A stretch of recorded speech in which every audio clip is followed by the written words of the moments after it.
Good evening, and welcome to this Sunday's edition of your favorite Sunday afternoon program, Sunday Settie. I'm your host, Sean Marshall. This evening, for the next 2 hours, we'll be having a fantastic discussion. Okay, maybe I should stop saying fantastic. We'll be having an engaging discussion on a number of matters and issues that are important to St. Vincent and the Grenadines, issues that affect you, the viewer. So, hey, get seated, grab your drink, and listen. If you still don't have a cup, not plate with St. Marshall cup, by the way, to put your drink in while you view the programs, whether it's on the set or up late, you need to get your cup, and they're available. All right. So it's Sunday, and we are about to start. So let me immediately bring in my good friend, brother, and usual co-host to this program, Richard Byron Cox. Richard, good evening. Hey, good evening to you, Cian. It's Oh, it's afternoon afternoon. here in Yes, St. yes. Vincent. Guess where I am? Guess where I am? In St. Vincent. I don't think there's anybody who doesn't know where you are at this point because you've been starboying No, I'm you've on been the rock. I'm starboying on all the week. rock. And the rock is higher than I. You know what I mean? So I'm home in St. Vincent and the Grenadines, for a couple of days. I'll be heading out to Canada for my book tour shortly, but I'm here. And it's all sunny, warm, wonderful. Had some breadfruit and, well, not breadfruit. I had green banana and saltfish, I think it was, so Go ahead. far. It was all right. No problem. Yeah, man. Yeah, so. But I want to say good Sunday afternoon to everyone. Please join us. Kojo, everybody who usually join us, come and bring somebody with you. Good afternoon to you wherever you are in the world. Join us today for our SETI, well, our chat on the SETI with Cian Marshall. Um, as you know, Cian, there's just so much that can be discussed because from the American elections to our slow but steady march to a third world war, you know. And by the way, Cian, I don't know if you know. I'm sure you know because being a student of Aristotle as regards politics, I'm sure you know that today the NDP is having All right. So its I'm doing so let me do a general introduction because you don't set an agenda already. So no, no, when no. you say Hold on. hello, we Allow me, gotta share we no, gotta allow me talk about please to that just before we finish. we Allow start me please to continuing. finish. No, I'm just simply saying it's an interesting Sunday in many Okay. ways, you know. Yes. So I'm just telling people that, and outside of that, as you know, Cian, we have the second football match today between St. Vincent and El Salvador. So I'm just simply saying it's a Sunday full of many things, including um, on the set you would see in Marshall, and the place that you can hear about all of them together is only on the set you would see in Marshall. Only All on the the others city. Only on the will city. be Only on the city. individual things. You Only on understand? the You go to city. football, or you know what I mean. You pay attention to the NDP, or you pay attention to what is happening in the Ukraine. But the only place that you will bring it all together in one spot is on the set you would see in On the Marshall. city. That's what I Absolutely. wanted to I say. agree with you. I absolutely agree with you for that. Richard, I've already shared it on my page, so I know you Yes, normally I'll would wait share for me now. to Yes, share it. I'll share. And as always, we encourage individuals who are looking to share it as well on their page so that as many individuals as possible can be a part of this program. Philip Baines, good evening to you. I see that you like the program. I mean, not no one has said hello yet, but as usual, I would wish that when you log on, you would at least say hello so that we would know who you are and we can acknowledge you. Okay. Let's see. So I am going to now try and share the YouTube. And by the way, I said this before, and I'll say again that the YouTube channel is really growing. It's really, really growing. All right, let me just share this one time. Where are we?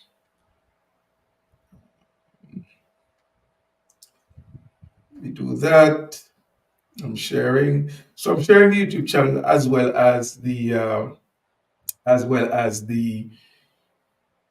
Facebook, so that more and more people can see what we are doing. All right. So give me a second. Let me just share this. Yeah. While you're doing that, if you allow, I'll just say to people that Of course. um, CN doesn't want you to know, but I'll let you know. He really is really heavily occupied and busy, really studying hard. Only have a few more months to go, and it's crunch time for him. He's hiding it from you, but so I will tell you. And you could kick me off the program now if you so would see, and that's fine by me. I'm all right. But it's really crunch time with him right now, and it's heavy studying. I know I was there with him for a while, and I know as the countdown begins, well, the countdown has begun.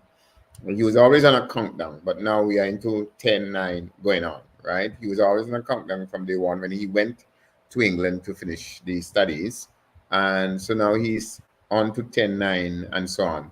So, Sian, I hope you're doing well. I hope I know that takes a lot of your time, but I hope It it's, absolutely does, that Richard. you're doing well. Thank you so much. It absolutely does. And, I try as best as possible to balance it, but what you gonna do? Yeah. It has to be Right. done. It has to be Uh, done. Right. The other thing I'd like to say in relation to that is, well, the weather it's coming to winter now, so it's tight for you, Sian. I doubt you will have the time to come home and take a little break from your studies. Well, the good thing is, Richard, one of the things I know is that you were here recently and you know how cold it is. Yes, You know how absolutely cold it is, yes. you know. But it's super cold. But what you gonna do? Okay, so I've shared it all up now. I've shared it. I've shared the YouTube. I've shared the Facebook. I've shared everything. So we're ready to go. It's really cold. Well, it's getting much colder and even colder than when you were here. So you see, I always have to be bundled up and be warm. But that's what's happening here. So you're right. This is supposed to be, well, this is my final term. I have exams coming up in December and January. So, and there's a lot of work. This term is even more hectic in terms of the number of subjects I'm doing this term. So Mm, it has me on really on my toes. And so sometimes, like on Thursday, for example, Richard, for up late, mm-hmm. when I got home from the library, I was so tired. I knew I wouldn't be able to make it to stay up until 2 a.m. to do it live. So I just had to record it and go straight to bed because I had a class Friday and I had stuff that I hadn't completed. So I had to go to bed to wake up early Friday morning to Yeah. get some work done. I mean, you've been here, so you see how I do this thing. So it's really crunch time. I, I, But I, I have to ask you two questions, if you allow. Firstly, with all of this pressure that you're under with your academic intellectual work, to put it that way, your academic work, um, how do you find time to constantly be in touch with what is happening, not just in the world, but in St. Vincent? Because you're committed to this. And, well, as you know, I spent quite a lot of my life at university. So I know what university is and what it takes, But I wanted to ask you, I mean, because I know you are consumed with this study. I was there, I saw. Not anybody told me this. I saw this for myself. That you're consumed with this study, um, and it takes practically much, way too much sometimes I believe out of you. But yet you maintain your communication and your interaction with the social and political happenings in St. Vincent and the Grenadines, and indeed across the globe. That's the first question. Now, how do you manage that? But secondly, I know that you're going to finish your exams probably in January. Will you be returning, just so that the public know a little bit about that? Will you be returning home immediately, or will you be staying on in England for a while? What is happening on those two fronts? One, how you balance the study business, and two, what is the immediate plans, if any, at all, once that happens. all right, well, how do I balance it? It calls for proper time management, and sometimes I'm not able to manage my time as efficiently as I would love to, especially based on the volume of work that I have to do. But I do my best. up early, um, and get my day started early. When I wake up in the morning, one of the first things I do once I'm up, I would turn on my iPad, go on to Al Jazeera, get a bit of what's happening around the world, see how many innocent people Israel murdered over the night. I would go through, and of course the world stays silent, and then there are those who support them to the hilt. I would go on to social media and see if there's anything uh, that see what has happened in St. Vincent and Grenadines, and I try, Richard, to be very discriminatory so that I avoid like a plague trivia, and I look for substance. So, for example, when I saw that there was going to be a welcoming ceremony for JetBlue, I tuned Yes. into that. You Okay. know, so I look at what is substantive. I look at what is important. I look at what Okay. things that are happening in St. Vincent and Grenadines to advance the lives of citizens of our country. And I tune Okay. into that. I really have very little time for trivia and folly.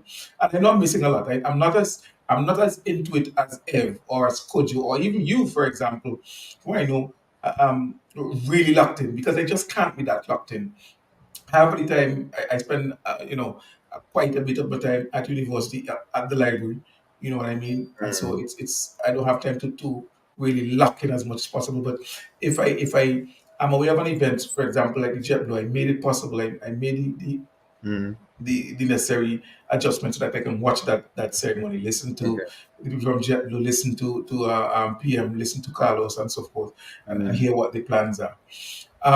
So that's how I try to balance it. But it is hectic, and what I think also, Richard, one of the fortunate things for me is that I'm doing this at the mature stage in my life. So I'm not a 20-something-year-old student who's unaccustomed to the stresses of work and study. Um, Having been a professional, for example, Richard, I completed my LLB as the press secretary. I was in St. Vincent and the Grenadines as press secretary, a full-time job, a hectic job, while doing an LLB through the University of London. I completed that successfully.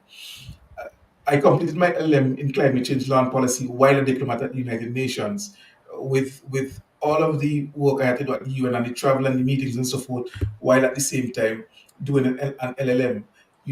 So having been a professional and understanding the requirements of full-time job and doing studies, or even just the requirements of the job, to be reading documents, preparing and so forth, doing press releases and all of the things that I had to do while as press secretary, it is, for me, I'm able to manage this a lot better than, say, someone who came out of school and maybe had a clerical job and lived at home. So you're accustomed to mommy doing things for you, dad doing things for you, and now you're thrown into the life of university where a lot of work is supposed to be independent and you need to manage your time. Because of my experience as a mature individual, as a mature student, as a full professional, I think that has enabled me, empowered me to be able to manage my time so that I'm able to do Sunday Settie, I'm able to do up late, but I'm also able yeah. to focus on my studies Yeah. as is required. So So that's in addressing the first one. yeah, I know. As Before you go to the second one as to what you're going to do once you leave, I must say I find it amazing because, to be honest with you, as you know, I left the in order to pursue my writing career. I had to leave the United Nations. It was just Yes, simply too much. And even though I have left the United Nations and I have the time to pursue writing much more, I find it very, very challenging. You know what I mean? I honestly find it very challenging. So I just want to compliment you on being able to do all of that. Me knowing what it takes because, as you know, I'm a trained lawyer. I know what this thing is. And so, congratulations on that. What you going to do now? You going to stay in England and open a law firm up there?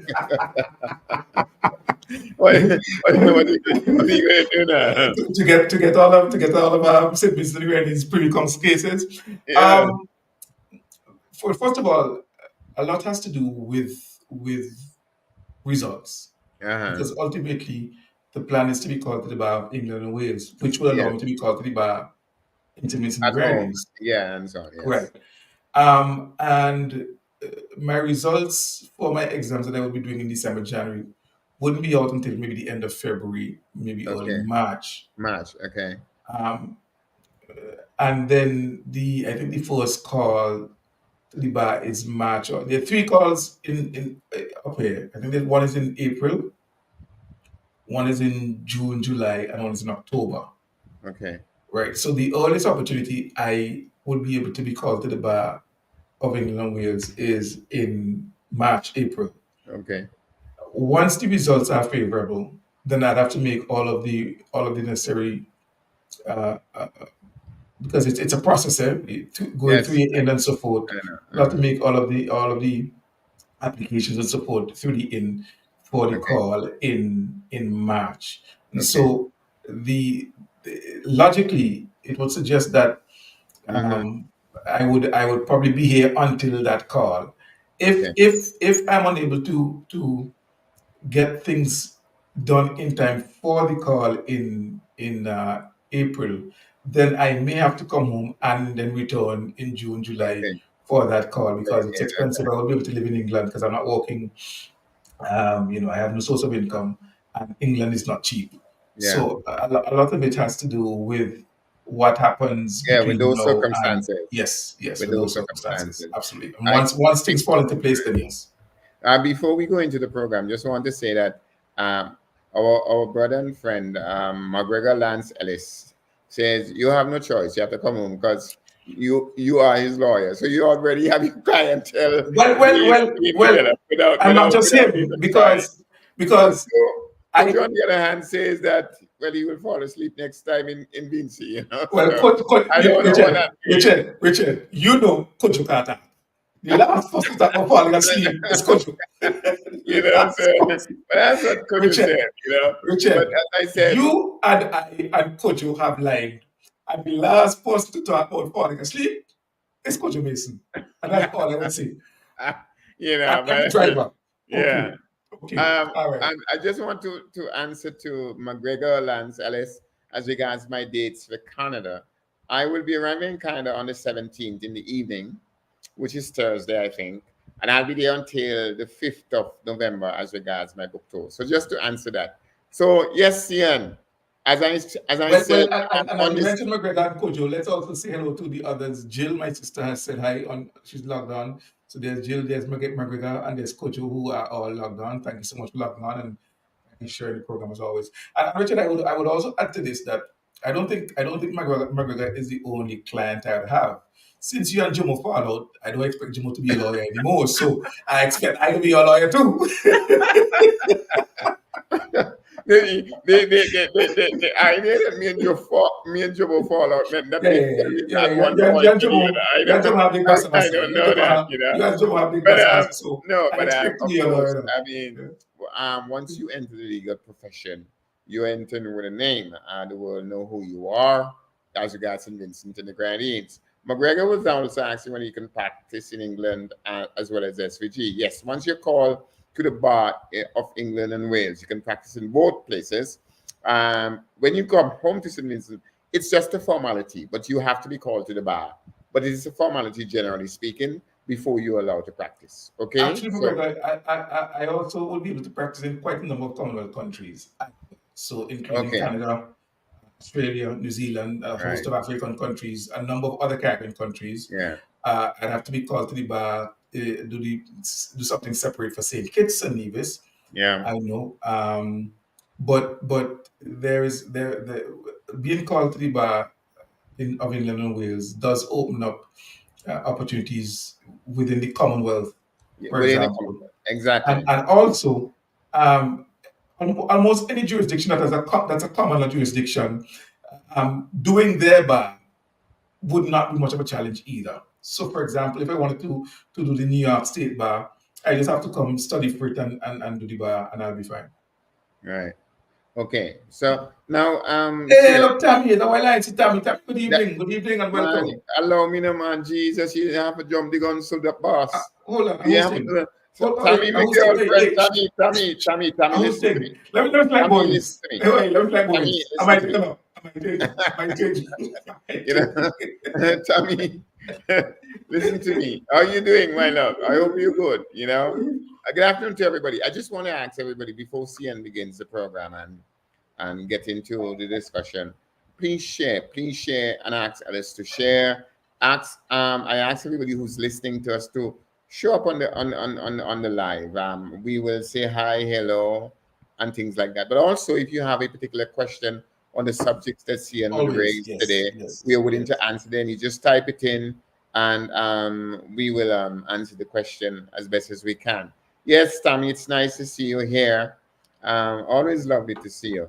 You know, Kojo, I'm hoping that once I'm in Canada, I will take a flight over to California. You promised me two things. One, the two books, I would sign them, and two, you taking me to a winery where I could drink some wine. You remember you promised that in a Kojo. So don't try to get away from it. All right? Yes, I'm CN. Just to say Let me say this, hello to as John you and and I Phyllis as well. Yes, yes, Miss Baines, it's good to see you, and Joshua Richardson is also here. Just to say this, and as you and I are talking, the NDP convention is going. I'm just saying that. I don't say anything. I'm just saying that.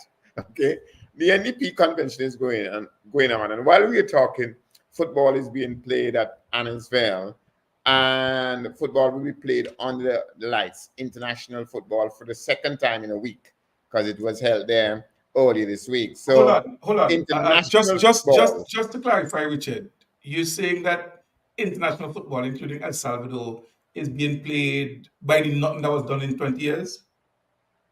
I No, no, no, all no, I'm no. no, no. Because Yeah, about all I'm saying is this. $50 All was I'm spent saying doing is nothing, this, eh? yeah. To be honest with you, all I'm saying is this: is that you are having Settie with C and Marshall on a very important Sunday, a Sunday where political things are happening, a Sunday where great sporting things are happening in our country, and a Sunday where ultimately, well, I would put it that way if you want, that a man named Kishon Shallow is entering the stage and giving his first speech for the first time as a politician. So as his first major speech. All of these are things which are important. But it's also the Sunday after, well, probably the second Sunday after Prime Minister Gonzalez has returned from the United Nations, where he conducted so many things. But the significance of this exercise is that you are able to bring all, we can talk about all of these things and so much more in this one spot. It's the only spot that you'll be able to talk about all of these Everything. things and so much more Yeah, at any one time this Sunday afternoon. this That's the Sunday. point I'm trying to make. Yes. Now, Richard, before and we said this a number of times, but before we get into the program, let me say two things. Cricketing news. First of all, our very own Dighton Butler, a guest on Up Late with Sean Marshall, has been appointed to the ICC panel of umpires. Congratulations to Dighton. I'm proud of Dighton. He makes me proud as a Vincentian. I've seen his work. He is a brilliant umpire, and no doubt he would be exemplary as he goes forward. Dighton, on behalf of all of us here at Up Late and Sunday Setting, including Richard, we want to congratulate you on your appointment and we want to wish you all the best. Boss, go out there, represent Dighton and represent St. Vincent and the Grenadines. All I right? Yes, I would. I want to thank you, Sian, for doing that. I know if you didn't do it, we would have come to it some point in time. But for me, Mr. Butler signifies certain important things about Vincentians who are very serious. He is the consummate professional. Absolutely. You understand? The man is a Absolutely. consummate professional. He is focused on what he does. I mean, CN, you know better than me his statistics as regards judgment. You know them better than me because you follow him closer than I do. And so you know that this guy is probably, in terms of statistics, probably the best umpire in terms of judgment in the world today. Yeah. It is quite possible. I'm not He's, sure. he's, You he's, understand he's, what I'm he's, saying? he's But very he is good. He's so very good. good. He He's is so definitely, yeah. good that he's up there. So I think that's the first thing. I think the second thing I want to say, that what he symbolizes for St. Vincent and the Grenadines is that we little, but we talawata. Oh, You understand what I'm saying? yeah. We're very small, but Yeah. somehow or the other, from Shafika Maloney to Dayton Butler, Terrell Gonzalez to do you know who's the first black man CN who ever captained a merchant ship in the American shipping business? That would be Hugh Mozart. No, Hugh Mozart was an Exactly. The okay. first black man to have ever captained a multiracial ship, because they offered him, he could have become a captain much earlier than that, but they offered him to captain a ship of only black sailors. And he said, I'm not doing that. If I'm a captain, I am a captain. You understand? And I will captain a ship with white and black sailors. The first black man to have ever done that came from Union Island, Hugh Mozart. You understand what I'm saying? Yeah. And a lot of people don't know the greatness of Sheikh. And those who know something about him know something about his poetry. But as a frugal horn player, Sheikh was rated, if not the best, among the best. You understand what I'm saying? We could go on, because Yeah. Yeah. I do believe in my mind, probably see and correct me because you would know better. I think the biggest soca song ever released is Turn Me On. I don't think any single soca song has been more successful than that. I could be wrong. You understand what I'm saying? I could be wrong. And the Well, first Calypsonian after Sparrow to fully national stadium in Jamaica, after many years, Calypsonian we're talking about, is a man named Alston Beckett Cyrus. He sang something called A Coming High with marijuana. You remember that song? yeah. Fully Yeah. stadium in Jamaica. So Yeah. all I'm trying to say is that I agree with you fully that Mr. Butler is continuing a tradition of Vincentian excellence once we're willing to focus. You understand what I'm Absolutely. saying? That's all I'm And, saying. and I don't think you're wrong in terms of the biggest single soca hit. As a matter of fact, 20 something years later, it is still the most popular soca hit ever. You know what I Yeah. mean? That is why, for example, I might song, and I'm not trying to diminish anybody's talent, Yes, I understand but that. I've listened to people talk about international soca artists, international recording artists, and I would say there is only one international soca artist, one, and his name is Kevin Little. One. The other soca artists, and I'm not talking just talking Vincentians, the other soca artists may do well where there Here, are here, and enclaves of here. Yes, Caribbean I agree communities. with you. But whether it's Spanish or Azeri or Russian, you hear it told me on. Turn me on. No, definitely, definitely, You understand? definitely. I was at the Telling Festival in Rotterdam with people Yes, people like Coolio and so on performing, and yes. just the intro, no words, dun, dun, dun, turn me on, and the crowd just erupted. Man. Tear up, tear Just up, the intro. There tear is up, tear one up. international No, soca tear up. artist in the world, one, Yes. and his name is Kevin Mitchell. No. So I just wanted it is within that light that I speak of Mr. Butler, and I want to wish him the best. And I hope that somebody who knows him can share what we're saying about him. You understand? Not because we're trying to praise or flatter him, but because we are proud of him. You Well, understand? ever That just making the point, Richard, that Mike was considered the best wicketkeeper in the world at one time, or at least in the West Indies. And you yes. always talk about F. Mason and the fact that they call for like at 3 o'clock, you No. know? Yeah. So But we have, we Mikey will have, tell you. Mikey will tell you. But you see, Mikey is a very humble man. Mikey is one of the humblest Vincentians I've ever met in my life. But Mikey will tell you, in his day when he keyed for West Indies, the captain would beg him, Mikey, go back, them man gonna knock you down. And Mikey used to stand up behind his stump at the quickest pace bowlers. You understand? That's how good he was. That's how good Michael Finley was. So, and you know that Becca did a special song for him, right? So Mikey is exceptional stuff, and most people don't know this, But Mikey was also, apart from national a wicket keeping, do you know that Mikey was national goalkeeper? I wouldn't be surprised. I No, wouldn't be seriously. surprised. I wouldn't be Michael surprised. Finley, Thaddeus Michael Finley was also national goalkeeper. That's a fact. Yes. So I just wanted to say that if anybody can share this with Mr. Butler, let him know that we're not saying this out of trying to as the old people say, curry favor, you know what I mean, and flatter him. But But I he's want, saying this out of national pride and what he has done to uplift the absolutely, name of our country. absolutely. Um, and in more cricketing news, West Indies went on to have a very comfortable victory over Sri Lanka in the first T20. A really good opening stand between openers Brendan King and Evan Lewis, or as they're called, King Lewis. Um, and that was a really good knock. They won, I think, by 6 wickets or 5 wickets, something like that, eventually. They won by 5 wickets. By five Yeah. wickets. So good stuff. I was able to watch quite a bit of the match. So good stuff. Good stuff from the guys as well. Also, the women.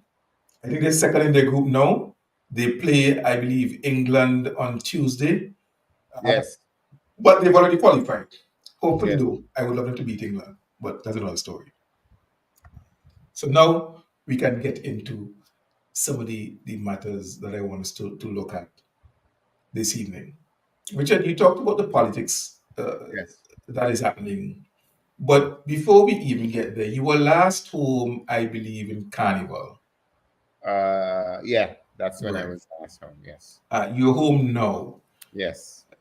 If you may, let's discuss maybe the top 2 to 3 things that jumped out on you at you when you arrived home. I mean, I know you've been keeping in touch and following up a lot with what is happening, but it's different when you follow stuff on social media and you're depending on individuals to give you your news than when you land on the rock itself and things hit you boom Yes. like a bolt. So let's start by talking maybe about the top 2 to 3 things that jumped out at you and why.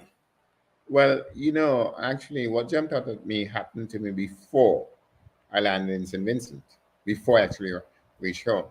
Because I took the flight from London directly to St. Vincent with a stop at Grantley Adams International Yes, in Barbados. And yes, what amazed me is that, as you know, when the plane lands in Grantley Adams, quite a lot of people come off the plane, yes. right? But there were more than 100 people going on to St. Vincent, okay, from the Right. flight I was on. And that to me was impressive. You understand Well, what let I'm me saying? ask you before you continue, Richard. Is this the first time you've actually done this particular journey? Because I know usually you would probably just stop in Barbados and then go over on a Yeah. smaller plane and so No, on. this is not the first time I've done this. This Okay, is about the third time I've done this. okay. And the only reason I do it is because um you once you leave London, you know you're coming off the plane when you reach Agai. You understand what I'm saying? Yes, You don't have yes. to worry about anything. Once you sit Right. down on the plane in London, the next time you get in out of this plane is Agai, and that's a wonderful thing. So my point is the amount of people who are using these flights, you understand, coming Hmm. home, and so on. And quite a few of these people were visitors. A matter of fact, three of the people who I think came on the plane, well, a couple of three couples, 6 people in all, were coming there for the first time for their, what do you call it, honeymoon. Okay. Young people coming for their honeymoon. So I think that was the first thing that struck me when even before, you know, what I'm trying to say is this, that it seems to me that the tourism, you know, um, is really really taking root in terms of new sources from where our tourists come from. Okay, so that was one. When I got home, Before you go on to the second one, Richard, I think Adam Tanis is acknowledging you on your book. Sorry, before it goes far, let me give you a chance to okay, respond to yeah, Adam Tanis yeah, and his comment there. okay, yeah, I know. I and Adam grew up as boys. But I know And Adam too. No? I know Adam too. So come on Yeah, along. no, Let's no. get you I'm just on. simply Okay, saying you right. didn't grow up as boys. You grew up Leeward. You grew up Leeward. You did Leeward. You did Leeward. I remember And Tanis you did Leeward playing Temple at the Church Jabakuyam fighting and Boba. Crusaders. So you tell Yeah, you stop me. You you did stop Leeward me. at You stop me. the Jabakuyam and Bobas. Yeah, yeah. Now it's good to see Adam on the line. Adam, thank you so very much. I hope that you have gone to Amazon or to any of the other outlets that the book is being sold, and you have bought a copy. And I assure you, Adam, you would not be disappointed.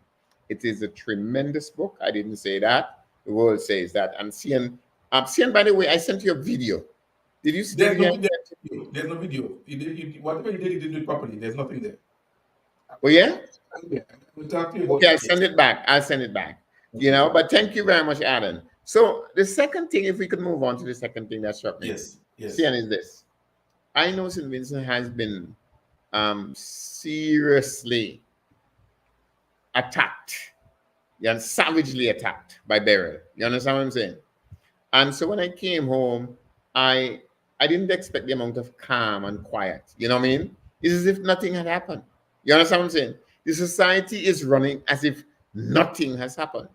And we have to remember the kind of damage that Beryl did to the Grenadines, in particular the Southern Grenadines. You know? So Mhm. that was the second thing that struck me. The calm, the quiet, the orderliness. In other words, there was nothing that was happening which was out of the ordinary in our country. That's the second thing that really struck me um, when I got home. In other words, it didn't seem to me that here was a country that need $800 million to rebuild part, you understand what I'm saying, of the Mhm. society. It didn't struck me that way at all. Not at all. Is that it struck me that this is a society that knows what it's about and goes about this doing it properly. So that is the second thing that struck me. The third thing that struck me when I got home was this, that there's economic life in the country. You understand what I'm saying? There's business here, business there. People are doing business. There's economic life in the country. In other words, you don't get the impression that this is an economy under stress. You understand what I'm saying? Under serious stress. You don't get the impression that people have lost a sense of hope because I had a bad hurricane that has damaged so much. You understand what I'm saying? Mhm. None of that is evident. I'm not saying I know it all or whatever. And you've asked me what I have observed, the three things I have observed. And those are the three major things that I have observed since coming home. Richard, what you mentioned this sense of calm, and to me, this what you're saying. I'm not there now, so I can't speak to now. So I'm going to be comparative in my analysis. I go back to during COVID when the world was shut down, but we were open for business. I go back to after last prayer where having had 32 volcanic eruptions over a couple of days and um, one fifth of the population having to be moved, relocated, evacuated from their homes and reintegrated into different communities across the Missing Grenadines. Somebody coming in would never have gotten the indication from where I stood there and then that this was a country in the midst of volcanic eruptions or recovering from volcanic eruptions. We had that calm, and out of that came the inspiration by the Prime Minister to write his book, Beyond Yes, yes, Despair. yes, yes. What do you, as a Vincentian, because you are one of us, credit that sense of calm uh, to And after after where we can be calm even in the face of storm and adversity? yeah, you know, you know, that is such a profound question. That is just such a profound question. Because you're answering a question at least four different levels. I would not go into all of them. But the first level you're answering the question is what makes the people feel so secure? After all of this, why is it there is no anxiety in an entire population? This is a serious question, Sian. It is not just a question of on the sociology of what is taking place. It's not just a question of the economics of what is taking place. You understand what I'm saying? It's not a question of this is not just a question of the orderliness of what is taking place. It's a question on the psychology. What makes these people this calm? You understand what I'm saying? Mhm. After all of that, it's a fundamentally deep question. It's a fundamentally deep question. And, I would say this to you, and Prime Minister Gonzalez might not want people want me to say this to the public because, in some ways, the Prime Minister has a modesty in him that most people don't know. He happens to, I happen to know, as you know, I happen to know the Prime Minister a little bit, and that's a thing I saw in him. There's an element of his modesty that the public would not believe. I called him and I said, "Listen to me, comrade, my Prime Minister." Those are my words to him, before I came down. You know, I admire you and I support you and the work you do. But you see, you have been able to instill after this storm a faith in our people, a courage in them that don't matter. Tonight rough, but tomorrow the sun will shine again and we will rise. To be able to inspire people to believe that in the face of all adversity is an exceptional gift. You hear me?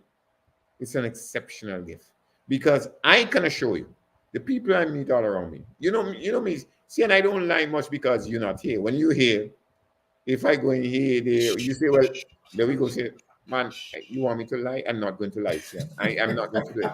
I'm very, very sorry. I don't want to I lie. am I not. want to not speak. There's a I am not difference. going to lie, Sian. I I am not don't going want to to. lie. I want to not speak. Yeah.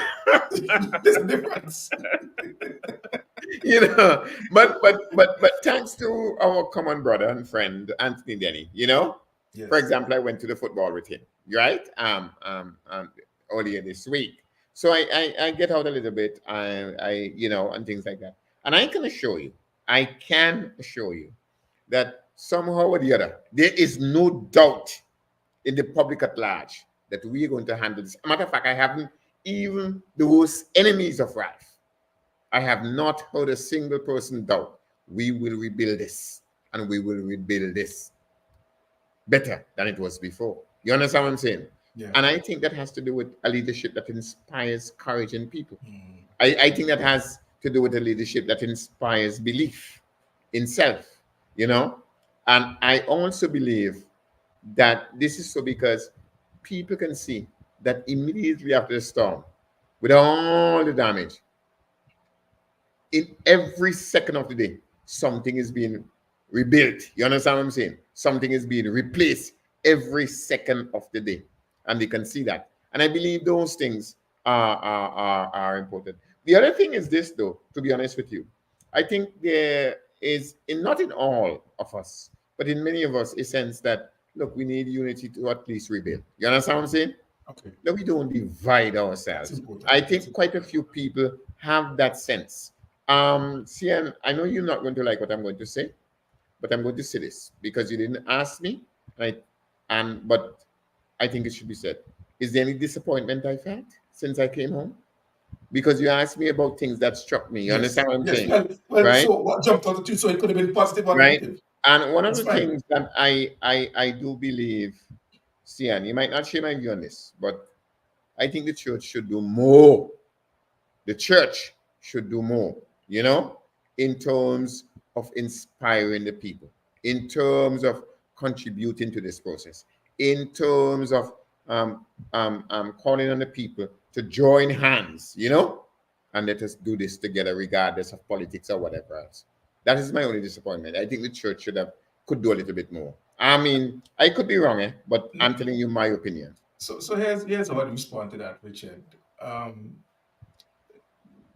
few years ago, the Calypso Monarch winning song was a song from Chanel McKenzie called "What Is Your Role." I Yes, absolutely I love that remember that song. character. I That remember it. that song gives me the vibe of a singing Sandra. She owned the stage. She was powerful. The lyrics are very, very deep.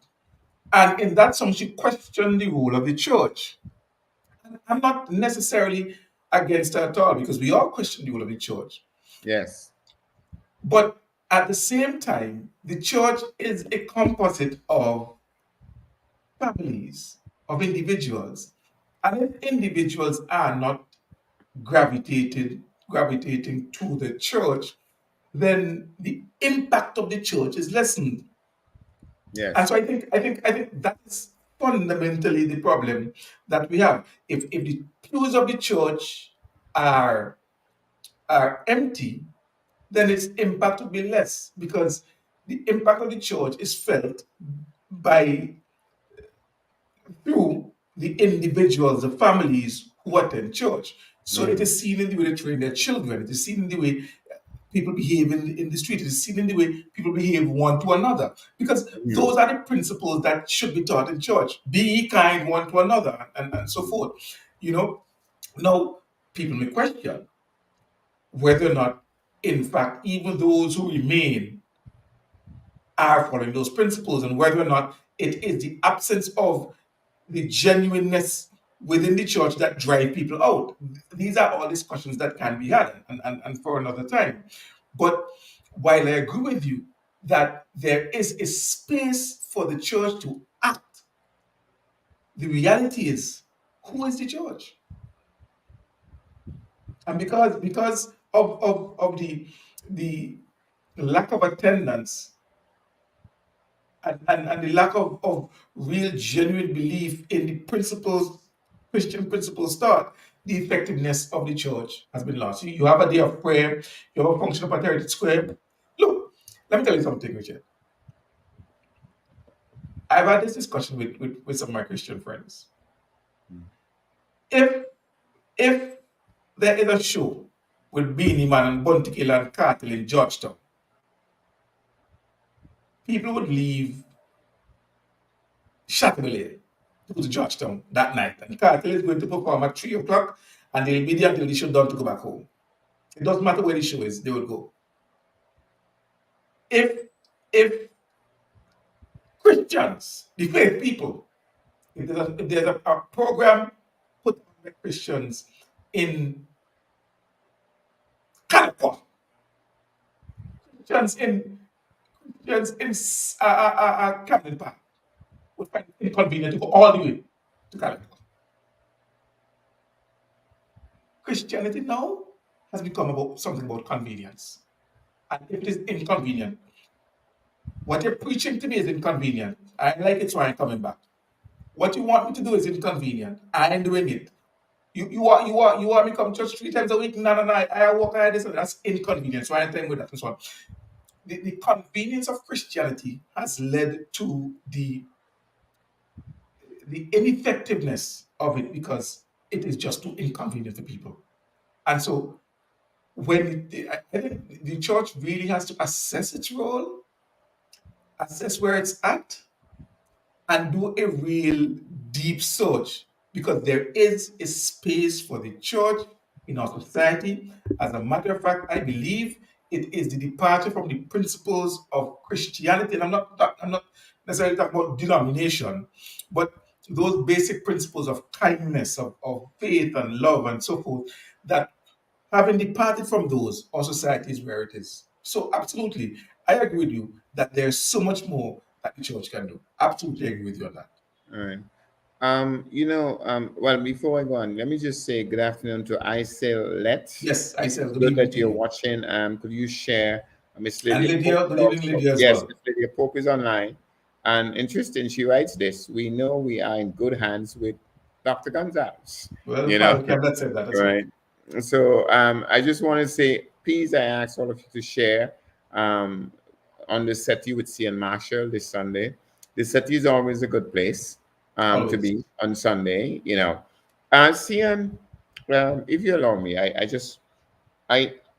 as you know, you and I are people who have left our country and have done things abroad in terms of students and so on and so forth.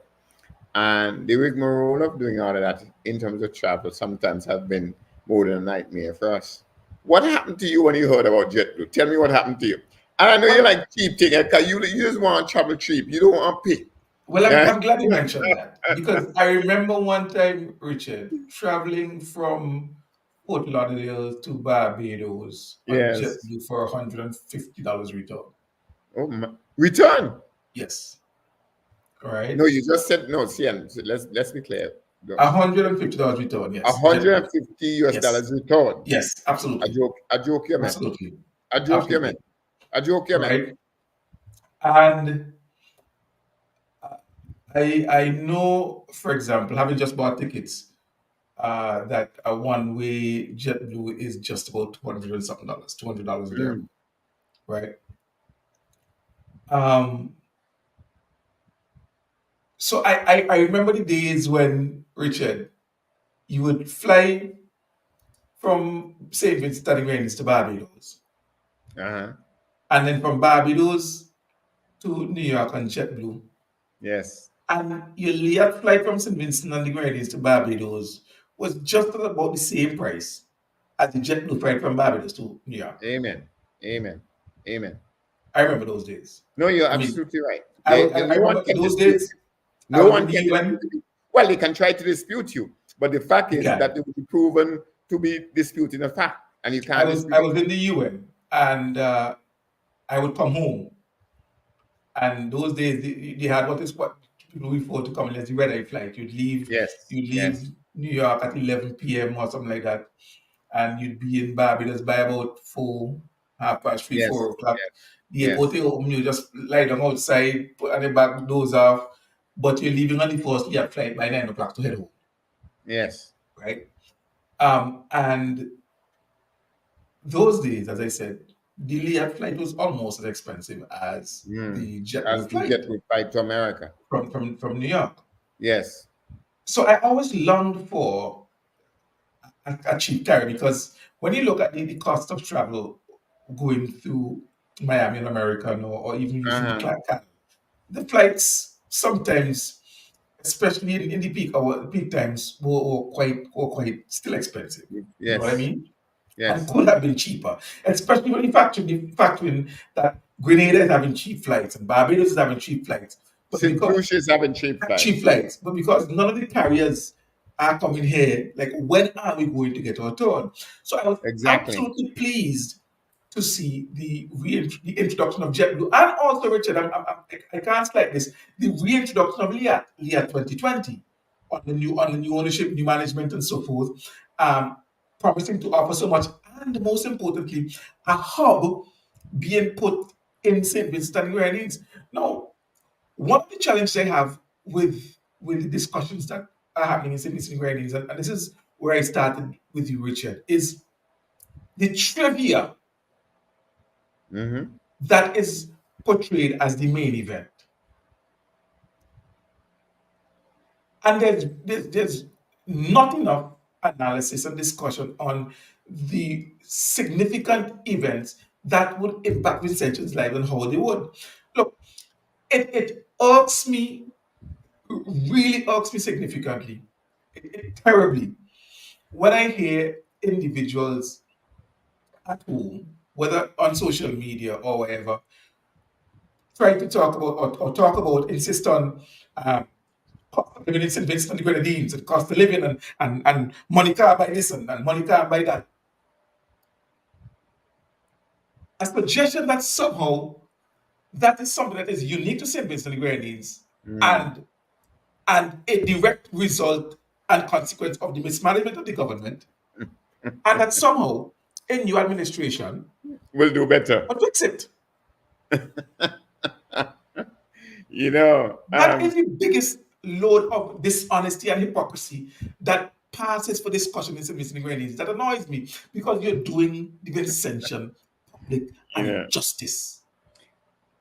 CN, as you may have noted, I I asked you about that, not so much about people coming to us, but I said you and I have gone abroad, Yes, if you remember, and have done, yes, we learned certain things.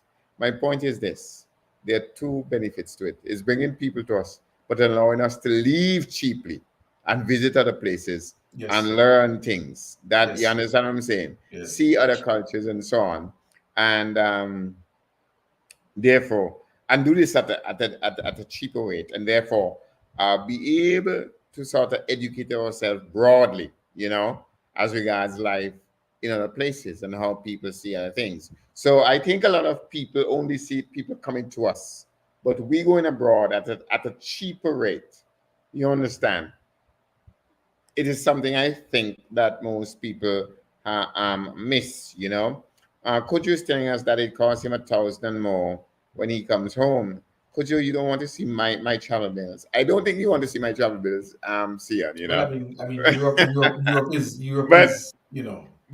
Sion, I have to ask you this. I ask you this from the standpoint of a person involved in politics and who would probably one day become a candidate. I don't know, you know, because you are a person who follow politics in a very vocational way. In other words, you know, on a daily basis is something that you like and so on. Um, did you, when Dr. Gonzalez designed the airport and so on, decided to build and so on, did you envisage that this would happen, where we'd have these budget airlines and so on? In other words, Ralph once said, build it and they will come. What was your own view on that? Did you envisage that all of this would happen? And if so, how do you see it going forward? I mean, in my own mind, to be honest with you, I am saying this for the first time publicly. I believe that one day is going to come when there's going to be a 1 week flight directly from Germany. You understand? Either Frankfurt or Cologne, you know, or Düsseldorf, straight to St. Vincent. You understand? And from there, people might go on to Barbados or Trinidad as they see fit. You understand what I'm saying? Mhm. But that St. Vincent would have its own direct flight leaving from Frankfurt, Düsseldorf, or Cologne to St. Vincent. So I asked you that within the context of your own, how you saw all of this playing out. Did you see all of this playing out in your own mind, politically speaking? There's a story. I'm going to answer this question with an analogy, and you always want never make use an analogy to make an analysis.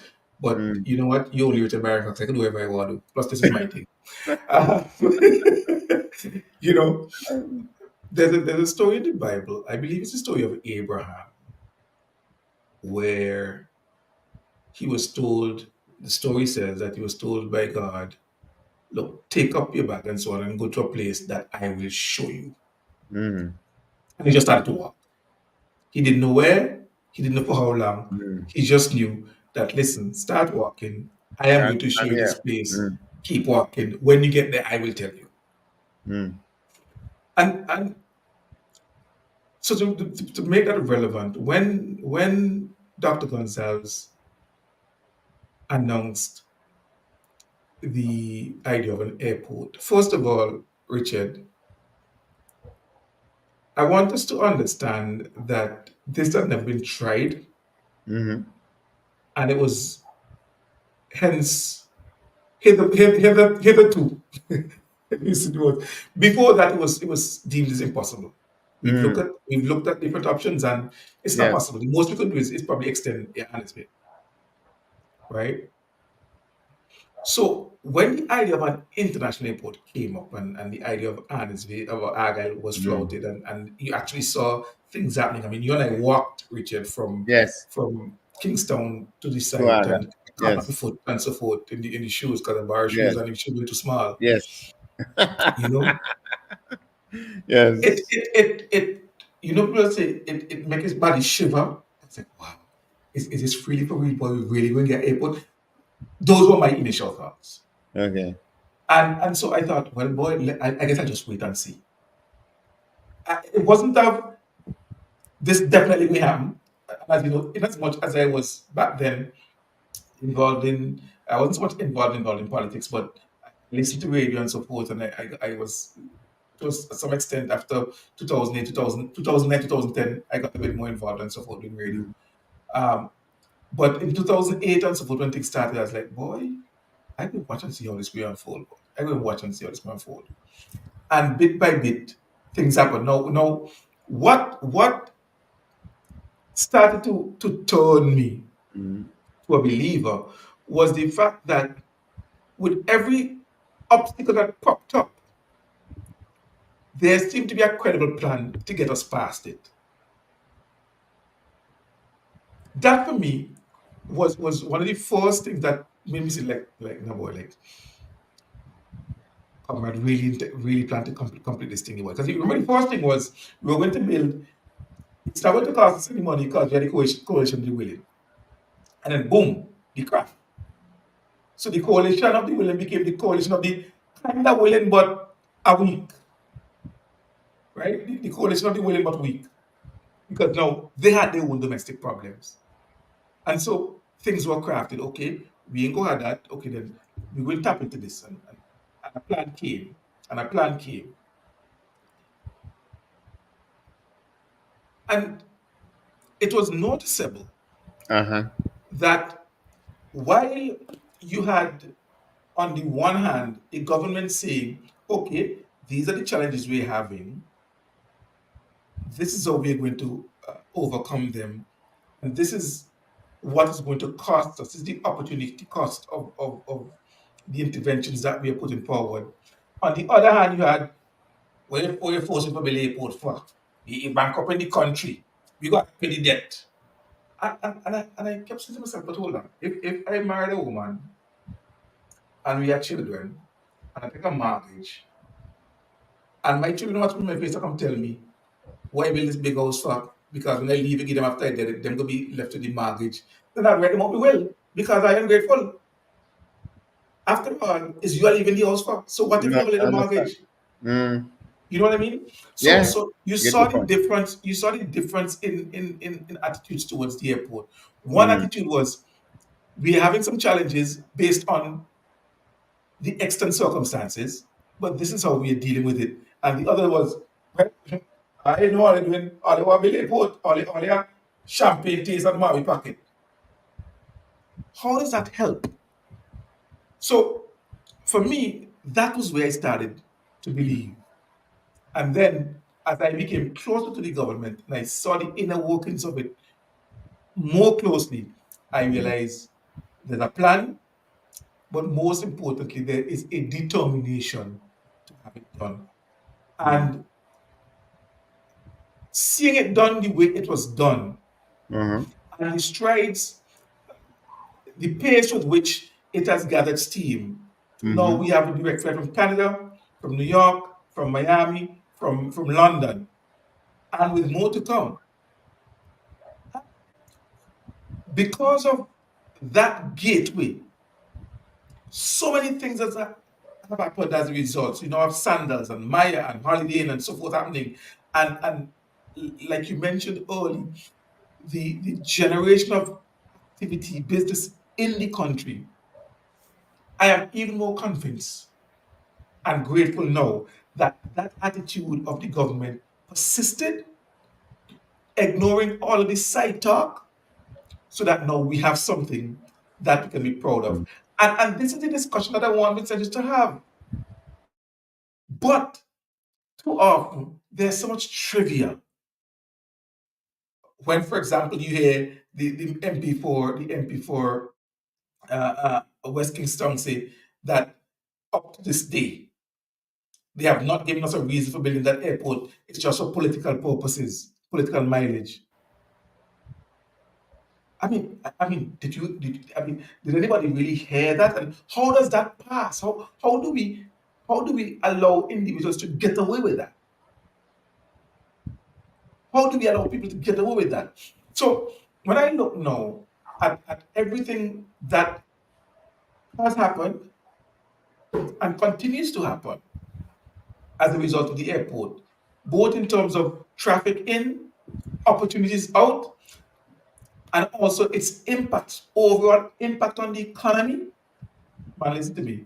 It is the best thing that has happened. And I don't know, Richard, you may not have seen it, but last week Thursday when I did a plate, I said, listen, the government should campaign for the airport from now until whenever, because listen, the integral nature of that as a foundational element of our development cannot be overstated.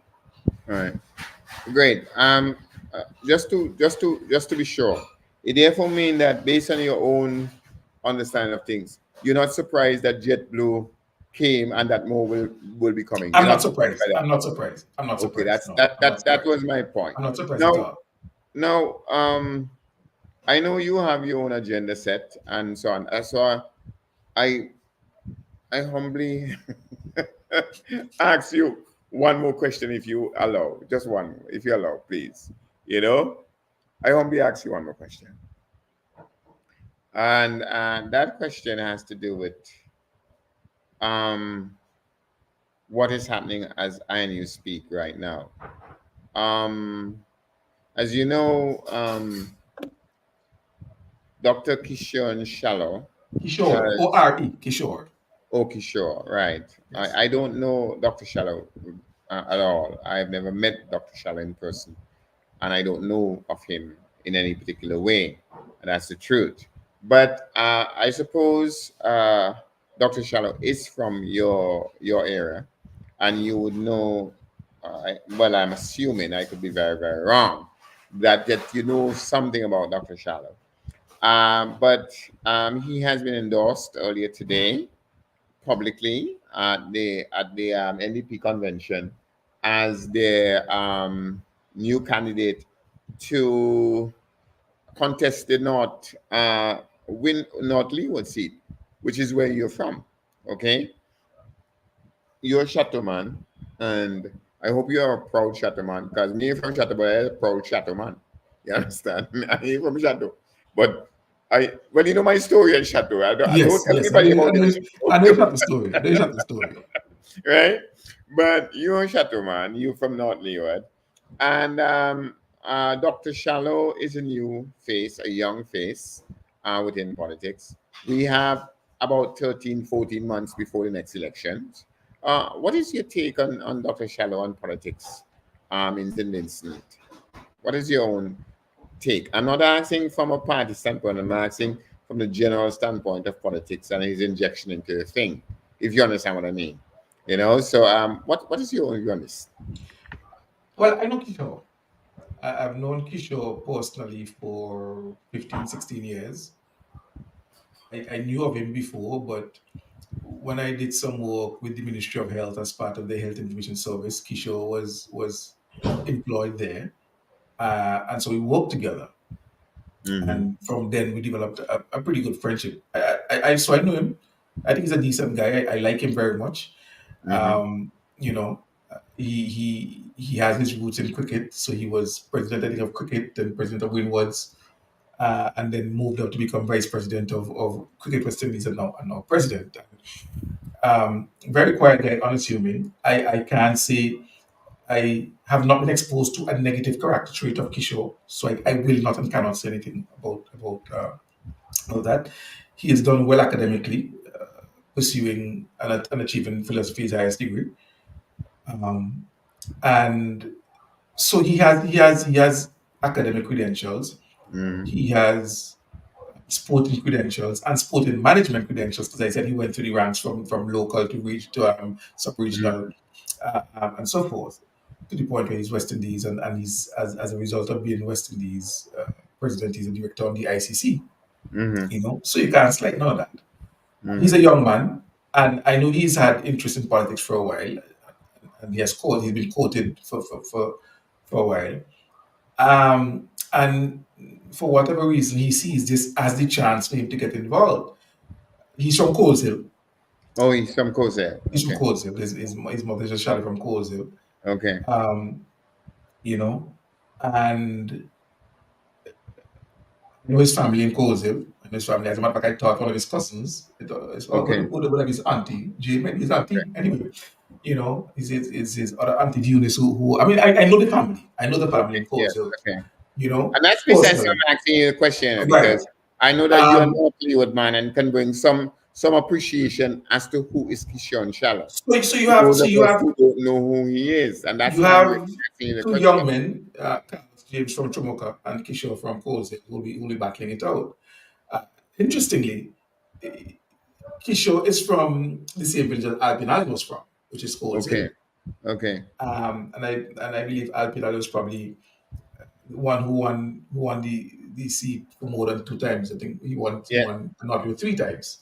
You know, so for whatever the reasons, the stars aligned, and Kishore thought that this is the right time to get involved, and he believed that the NDP is the party to get involved with. And naturally, there are things that influence that decision. Yes. I don't know what they are, We are not that close kind of friend. We sat me down and talked to me about what what he considered and so on. So I have no Mm. clue what those factors are that he considered. But clearly, all things considered, he assessed that this is the right time and the NDP is the right group to get involved with. What I can say is, politics is in St. Vincent and Grenadines, not just Northlywood, but in St. Vincent and Grenadines. And Yes. Kishore will get his NDP votes. Kishore will get his NDP votes. The NDP, uh, um, I saw some photos on Facebook from Northlywood, the regular faces and so on. Um, and I think ultimately what would have to happen is one, Carlos is going to have to ensure that his ULP base comes out to support him, comes out to vote on election day. He's going to have to try and prevent any bleeding of votes. Naturally, uh, Kishore's family would support Kishore.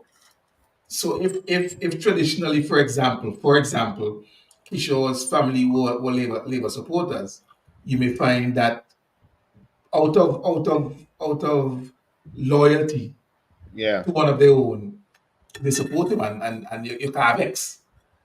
You Mm. know what I mean? Mm. So I think Carlos's first job would have to be one to prevent any bleeding. People who like Yes. Kishore, a fresh face, nice Mm. guy, try and prevent any bleeding, one, because he can't afford to have a bleeding. And secondly, also ensure that his people in North Leeward are motivated to come out on election day. And vote. Um, I really do think that he would have the harder of the two tasks Okay. because there's just something about a new face and momentum. Okay. You know what I mean? Um, so I think it's always because of the fact that it's a six-term election, we're the incumbent party and so forth, to create that, to one and energize and engage your base, one, and two, prevent the bleeding, because those are the two things he has to do. Um, and at the same time, attract new votes. Now, whether or not there might be individuals who are undecided and in the middle and uncommitted and say, well, boy, I didn't vote last time, but I'm going to vote this time. Mm. Carlos has to try and find those people and say, listen, you didn't vote last time, but here's why you should vote for me this time. Now, the truth is that when North is concerned, there Mm. there has been a push Uh-huh. in North Leeward by the government, Yes. right? And so there are things that are happening. If Carlos allows the NDP to control the narrative and make the discussion about what North Leeward wants and what North Leeward doesn't have, then he's going to have a problem. He has to go out there and create that narrative, show what the government has done in North Leeward and how what the government has done is impacting the lives of Vincentians. The fact, for example, that we just had a volcano that impacted North Leeward significantly, but North Yes. Leeward is not in ruins, is Yes. something that Carlos and his team must focus on getting out there, because any other community in anywhere else in the world, 2 years after a volcano, the place is in ruins. That's the case in North Leeward, and we faced the brunt of the assault. So Carlos has to look at the messaging. Look, you've heard one of the things, both Kishore and Fitz have sporting background, and they've both been critical of the government's record on sports. And you heard it term nothing very often. Nothing has been done. And that's unfortunate because it affects your credibility when you say nothing, Yeah. as opposed to say not enough or more could have been done, Mm. right?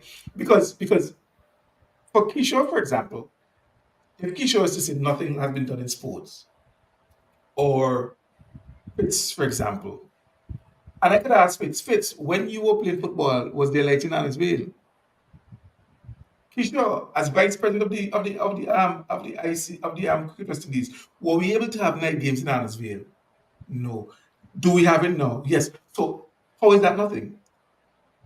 The reality Hmm. contradicts you starkly. You I know, agree with you totally. somebody who's an athlete, you ask 10 years ago, where were you running Annisfield? On what grass? Where are you running now? On what? So that's nothing. I mean, these are significant investments. You go around the country and you ask, Fair Hall, Chile, Green Hill, lighted courts? No. Are they lighted now? Yes. So these are some of the things that those who are involved in the messaging, getting the message out, need to pay attention to. The fact that there's a lot of play on emotions, ignoring all the Hmm. facts completely, and pulling hard at the emotions of people by using absolutes, nothing, nothing, nothing. Yeah. When in truth and in fact, that is not the case. And so they just have to take the messaging to the people in simple but genuine and realistic terms. Listen, this is what we did. We would have loved to do more, but this is what we did. But remember, this is what it was. So there was no playing field in Cumberland, but there's one now that attracts under 19 and under 15 West Indies games, something that Dr. Shallow is aware of. But when Dr. Shallow grew up in Coles Hill, he didn't play on a park in Cumberland. He played on a dust bowl in Chumukabatlam. Hmm. You understand what I'm saying? Yeah, And no, and I in, and in, understand. and in 2017, there was a celebrity match involving Darren, Sammy, and Andrew Fletcher and so on in Cumberland, something that didn't happen before. So it's all of those things I believe that would come into play. Absolutely. Yeah. But the NDP has made the bold move. They've named their candidates. They've named some young candidates. I believe, in terms of credibility, based on the credentials of Dr. Shallow, both in terms of his academic qualifications and his involvement in cricket at the highest level. I believe they believe the belief of the NDP that is significant. Uh, um, uh, that is significant to pulling people towards Hmm. him and ultimately the NDP. Whether or not that works, we'll have to see. But in the meantime, the incumbent Carlos James, there are things he can do to nullify some of those potential pluses that the Yeah. NDP is counting on. Um, as you know, Dr. Shala is a new face politically in the country. And I asked you about him, as I said before, because I don't know anything about Dr. Shala. What struck me is that he made a statement, um, and he made it because I have recordings of this, that St. Lucia is 30 years ahead of St. Vincent and the Grenadines. Now, as far as I know, as you've said, he has a doctorate degree of one form or the other, one of which I also hold, you know? And to get my doctorate degree, I had to do research. In other words, my thesis was based on evidence. You understand what I'm saying? Empirical No, evidence. yes, empirical evidence. I don't know what is the evidence of Dr. Shallow as regards St. Lucia being 30 years of St. Vincent. He has not produced a single piece of evidence to back this up. And my thing is, as a young politician, you have to come to this board with some sort of credibility politically because you're now a politician. You understand? You're not a commercial enterprise manager as you were as regards West Indies cricket. You understand? You're not just purely an academic as you are in terms of having a PhD. You understand what I'm saying? Now you are a politician and you have to bring political credibility to this whole thing. And for him to make such a brazen statement, without any evidence, he did not produce a single piece of evidence to justify such a statement. So, for example, Sian, I mean, uh, my daughter at 9 years old would rubbish Dr. Shallow. I must tell you that. because she would say to him, look, listen, before Ralph, St. Lucia probably had a sandals. You understand what I'm saying? St. Vincent has one now.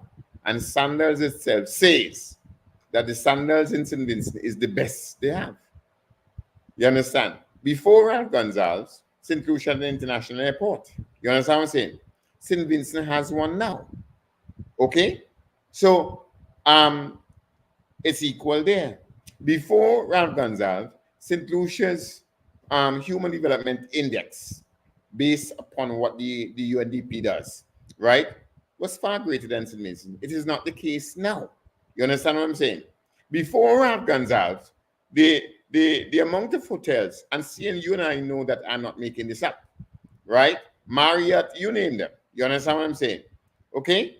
Um, St. Lucia had these, but St. Vincent didn't. Okay? Before Ralph Gonzalez, St. Lucia had a stadium, right? You know the stadium, Sian, and then they have the other one as well, right? Ralph is building one. He's almost there, completing it. So, what is my point? Are 3 points. One, what did Dr.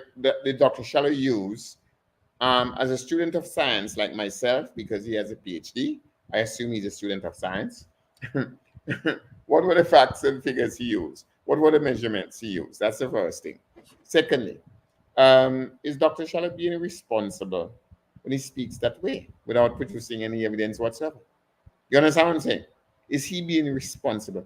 And thirdly, does Dr. Shallow truly believe that people like you and I, well, let me not speak for you, but people like I, who happen to be a student of social and natural science, would believe this kind of talk? You understand what I'm saying? You just come out of the bag, St. Lucia, listen, he might want to use GDP, right? You and I, and he knows what is the GDP of St. Lucia. Okay? But let me show you something. I want people, I want Vincentian to understand what I'm talking about. I was wondering if you were asking me a question No, or no, an issue. Oh, okay. no. Let me just finish, and then you gonna tie me up and tie up the country with your scientific explanations. But the point is this, right? The population of Nigeria is about 25 million people, right? The population of the United States of America is 35 million people. Okay? The GDP of the United States of America is between 21 and a half and $23 trillion. You hear me? This everybody know. Anybody who know anything about economics knows these things, right? The GDP of Nigeria is a $500 billion, $500 million. Let me repeat that so that people understand what I'm talking about. The GDP of Nigeria is a $500 billion. Nigeria has a population of 220 million people. The GDP of America, which has 330 million people, you understand, is between 21 and 23 trillion dollars. Now, are you going to tell me how do you compare these things? You understand? So let's get back to St. Lucia and St. Vincent. St. Vincent has how many people? 110,000. What's the population of St. Lucia? You understand? It has 50,000 people more than we have. That's the first thing. The size of St. Vincent geographically is one thing compared to St. Lucia. There, there are four Winland Islands. The biggest is Dominica, but it's very mountainous. Then followed by St. Lucia, then followed by St. Vincent, and then bringing up the rear is Grenada. You understand what I'm saying? So land space, okay, and population, St. Lucia is a different place. Thirdly, I don't know if you know, the Hess Oil Company established its oil base in St. Lucia, right? Under a man named John Compton. Okay? So between 1979 and now, And St. Lucia got its independence in 1970. Oof. Oh, Grenada was 74 and Grenada was the first. So I think St. Lucia is 76. I don't remember the precise date, but John Compton brought them there.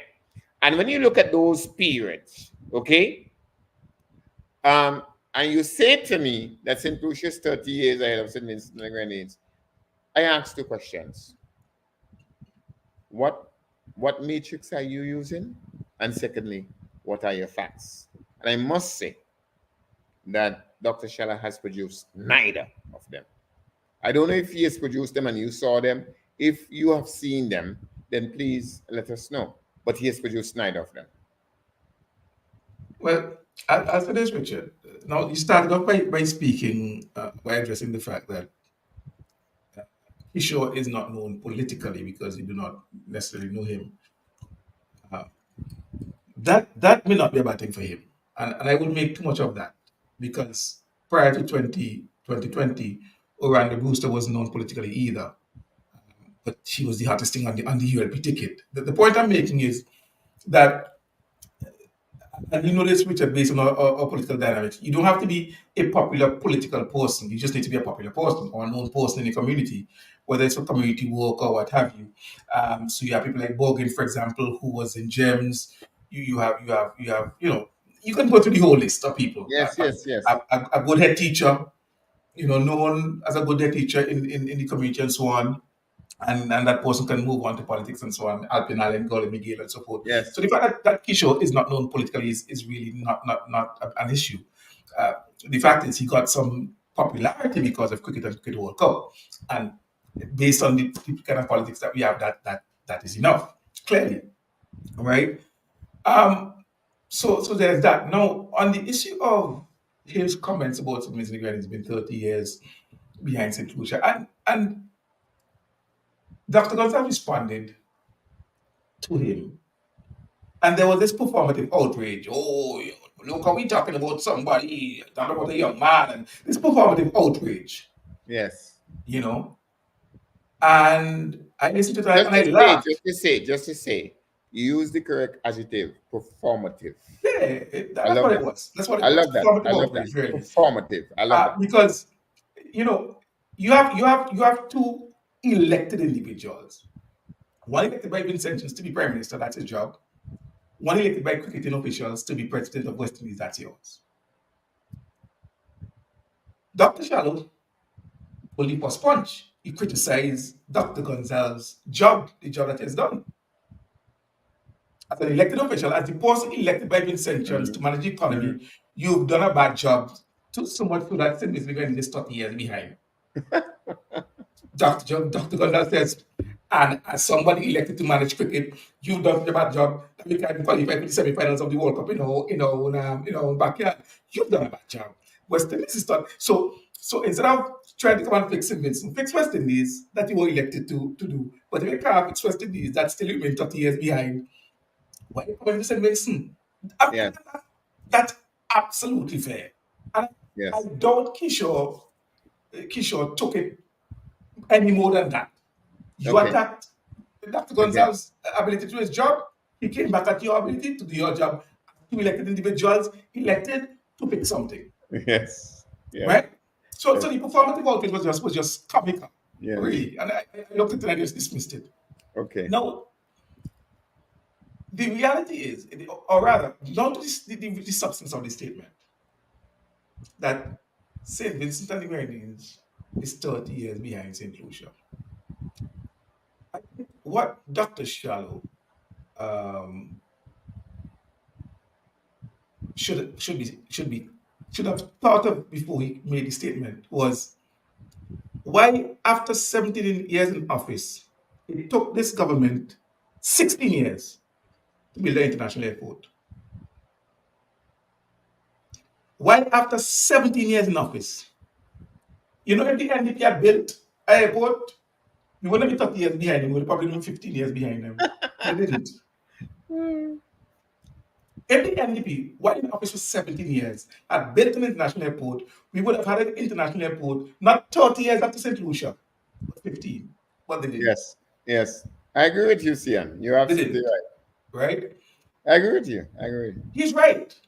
You had Cunard Hotel Attack and so on, and you had all inclusive No, hotels no, no, no. What you're institution. doing is a different interpretation of the 30 years. Yeah, You you understand? had you had those. And I love that. It's So, creative and innovative. In other but words, but that's the St. point. Vincent and the Grenadines is 30 years behind, not because of anything that Ralph did, but But rather because those who were there for 30 17 years years before did behind because nothing. James Mitchell did not implement the policies. That's the point. No, Those who were I there, understand those who were your there for interpretation. 17 years Sian, did stop, nothing. None of stop, this. Sian, stop, Sian, stop, No, stop, stop, no, no. please. It's not my thing. It's not No, my thing. It's not my no. thing. No, Richard, look at this. Look at this. After being there for 17 years and doing nothing, Mm. within 6 years of being in government, Ralph started the airport. If James Mitchell had started the airport within 6 years of coming into office, with banana going and all that stuff, we would have had airport maybe 15 years after St. Lucia, as Yes, opposed to 30. exactly. It's no. I love the creative, innovative way that So you have applied that. Dr. Charlotte needed to really think about what he was saying because somehow maybe he's thinking that Simmons when he started in 2001 Mm, and that the NDP didn't manage Simmons from 1984 to 2001 mm. during the golden age, Yes. during the age of surplus, Okay. during the age of banana. And so why And during the hotel? age of having millions in your back pocket to build the That's the airport. point. To the airport. And so while St. Lucia was having all-inclusive hotels between 84 and 2001, we weren't having any. Right. But those came after because remember now, Bokoma came in. It didn't work out well, but they came. So that Yes. if if the stadium was built, Yes. then we wouldn't be having a stadium 2 or 3 years ago, which is 30 years behind St. Lucia. We should have had it a long time ago. No, I And if mean, and if they had invested in Alex Vale while they had the big money, then you would have had lights in Alex Vale a yes. long time ago. And No. and Kishore could have been having light matches Yeah, no, no, yeah. in St. Sian, Vincent when it's 10 years Sian, ago. Sian. Your head already big, and me you want to sweat it bigger. You have big head. Your head will bigger. And I ain't want to sweat it bigger. So I ain't gonna go forward and say it's a brilliant interpretation, and I admire that because I myself honestly did not put it in that particular light the way you've put it. It's a brilliant interpretation, and I like it. Um, yes, I mean, as I said, I mean, Jesus, I've been, you have been answering and doing all kind of madness for the last hour and a half. But we still have to take it on the road. We still have to take it on the road. We still know I'm sorry, Sian, but we still have to take it on the road. But Right? before we go on, so I mean, you talked about his responsibility. I guess he's doing Yes. the politician thing, and naturally, it's about collective responsibility. He joins a Yes. party that says Yes. nothing is being done. Yes. He's going to have to fall in line and say nothing is Yes. being done. I understand that. Um, whether or not he's going to be able to say, listen, they did, and because of the work of the government, we were able to host a World Cup Yeah. and host games and so on and so on. Whether or not he's going to have the leverage and the range to Yes. say that, I don't know. But you have to understand, because if I became a candidate of the ULP and went on the ULP Mm, ticket, I would have to fall in line with the message of the yeah. ULP because that's how Definitely. it works. No, I That's how it agree with works. you. Now, but Sian, I don't believe that you would fall in line with three things. I don't think you would fall in line with deliberately trying to lie. I don't think so. I could be wrong, but I think I know you enough that I think you cherish your honor and the respect for your mother enough not to do that. That's the first thing. I don't believe that you would fall in line um, with a situation which forces you to compromise yourself. I don't think so. And I don't think you'll ever fall in line with the third part, which is what I want you to respond to, failure. Dr. Kishore Shallow said that nobody aligns themselves with failure. The party that Dr. Shallow has his aligned himself with, sorry for the mispronunciation, is a party that has failed for 5 elections, actually six. I mean, they won in 1998 by seats, but not the popular vote. But they won. So Yeah, they didn't fail. but They they won. won, Yeah. right? But they won. But he has aligned himself with failure. And he makes a public announcement that nobody aligned themselves with failure. I really don't understand. This is a contradiction in terms. And if it were me, I would demand that he explain himself. Before you respond to that, I just like to ask you something. I just like to say two things. One, there's a Miss Sylvina Falby online. Happy Yes. Sunday to you, Miss Sylvina Falby. We are happy that you joined us. Sylvina. I I see know the Fitz is there as well. Honorable Fitzhuggins, our Consul General in Canada, Yeah. is online. Yes. Fitz, tell me if you got the books and listen to me, Fitz. I mean, I expect that we're gonna do good things when I get to Canada for the book. Okay, Fitz? I'm just saying that. And Miss Josette Sargent Brown is online. And for once, she didn't say greetings, cause she said greetings, Dr. Cox. Hey, you know what? I tell you, You I notice the very first thing tell she us someone, says. boss, chill now, man, chill now, brother, I chill, could brother, agree, right? chill. So Okay, don't let your jealousy unless get the better of unless you, you're doing a man. Kisho, Don't on let the me. jealousy get Unless you're the doing a better Kisho on of me. Come you. on, man. See and Unless you're doing focus. a See and Kisho on please me. focus. See and Okay. No problem. Okay. Okay, doctor. I'll let you, doctor. So no problem. Okay, but no, but I want you to respond for me, please, Sian. I mean, I know I've been a miserable fellow today, but um, Dr. Shallow said that no one aligns themselves with failure, right? The party that he has aligned himself with has lost 5 elections. You understand what I'm saying? Hmm. On the two different leaders. So this is a contradiction in terms. How do how do you understand Dr. Shallow from that standpoint, please?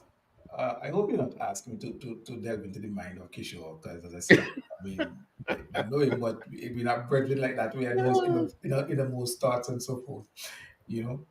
Um, but I could see that possibly Dr. Shallow is forward looking, and his statements his statements are representative of a more of a hope than of reality, because as we correctly pointed out, the New Democratic Party has lost the last 5 elections it has contested.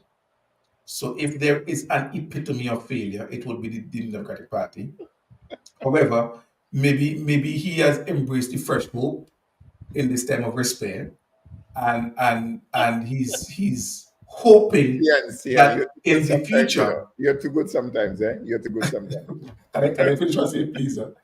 And so in the future, the hope is that there will be a victory for the New Democratic Party, which is fine. And I think in that sense, if he has embraced fresh hope, Dr. Gonzalez should be happy and proud that he's inspired Let Kishore me ask you Sharma. a question, please. Uh-huh. Is it am I correct in saying that when you left to finish your your studies so that you were called to the bar, this was not an illusion to be pursued but never attained? Was it? I rest my case. Continue. I just no. I asked that question in all seriousness. Was this an illusion to be pursued but never attained?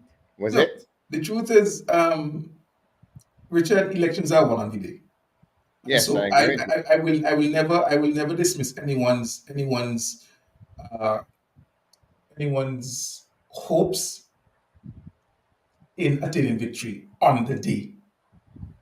Um, because earlier we talked about what I think needs to be done in North Leeward by both candidates, especially Carlos. By the way, I fully expect Kishore to come and make a speech to me as a North Leeward resident and voter. Yeah, as I was saying, that what are you going to do, right? Um, but So yes, I would never dismiss that at all. And if Kishore believes that this at this point, you see, Richard, here's the thing. I listened to some of Dr. Friday this evening, just that which occurred just after Sinclair Leacock decided to make Yes, yes, the thing yes, about him and how much yes, masters he had, we study and how I mean, dude, we've heard the story all too often. Come on, man. yeah, You know, at this point, you brought him a masters. Listen, everybody's a Mr. Masters these days, bro. Seriously, come on, man. yeah, It's yeah, 15 master scholarships went to Wales. yeah. Is No, 10 went Taiwan last year. It's 10 gone yes, this year. I mean, yes. get off your ass, bro. When having a master's made you part of the elite, the NDP elite, those days are gone, bro. Yeah, no, I agree. Those I days are agree. gone. No, You know? I don't argue with you. No, You know? I'm just listening Um, and enjoying what you have to say. so the Dr. Friday came on, and what is clear, by the way, for the first time in a very long time, he has unequivocally and emphatically claimed the selling of passports. It has been a while since he has done that. They have been shying away from it, I guess, because of all of the bad press it has been getting with different countries in the EU threatening different sanctions for passport selling countries and so on. But this afternoon, he was unequivocal and emphatic, resolute in the NDP's policy of selling passports. As a matter of fact, he went on to say, don't let them frighten you about me selling passport. If I sell it, I'm going to sell it for you. You selling my passport for me? How that working? How is Yeah. that going to work? But anyway, so he was very emphatic about that. Uh, But what I found going through, what I find going through a lot of his speeches uh, is the reliance on people's desire for change. And so there's the reason why a lot of the discussion and on substantive issues okay. that address the real crux and how government's policy is going to deal, or policies are going to deal with those issues, but rather emotive things. I heard him say this evening he's going to have VAT-free shopping days, and Yes. because one of the things that the NDP has done is demonize the VAT. Yes. They've demonized the VAT so that VAT becomes a dirty word. And so Mm, you get the people, because people have become so accustomed to VAT being demonized. Anything that appears to be a relief from VAT is welcome because VAT is the demon. VAT is the demon. Never mind, in the UK it's 20%, and in different countries, in different different states in the US, sales tax range from 9% to whatever percentage, mm, plus the three level layers of taxes that they pay. In Canada, whatever province you are in, their sales tax. But somehow, apparently, VAT in St. Vincent and the Grenadines is the demon and a dirty word. So you demonize VAT.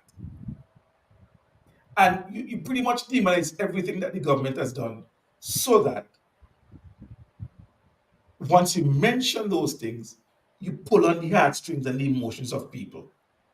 So now that is going to be, I think, 13% from 60 to 30. Now, it was supposed to be half, you know. mm, It was supposed to be half. So I'm going to give them until middle of next year. By middle of next year, mm. the narrative will be things are so bad you can't cut that again. Okay, so Gemma, who living in Quebec, said it's 15% in Quebec. That's a much richer country. That's a G7 country. That's a bigger economy than ours, and their VAT is 15%, even with all the money they have. Right? So there is this reliance on people's desire for change, and the hope is that if you can push that narrative long enough, change, time for change, time for change, time for change, that it could catch on enough. It can create a groundswell that can push the ULP out and bring the NDP in simply because of a desire for change. Okay. Um, CN, the Americans, I don't usually quote Americans because many reasons, but the Americans say,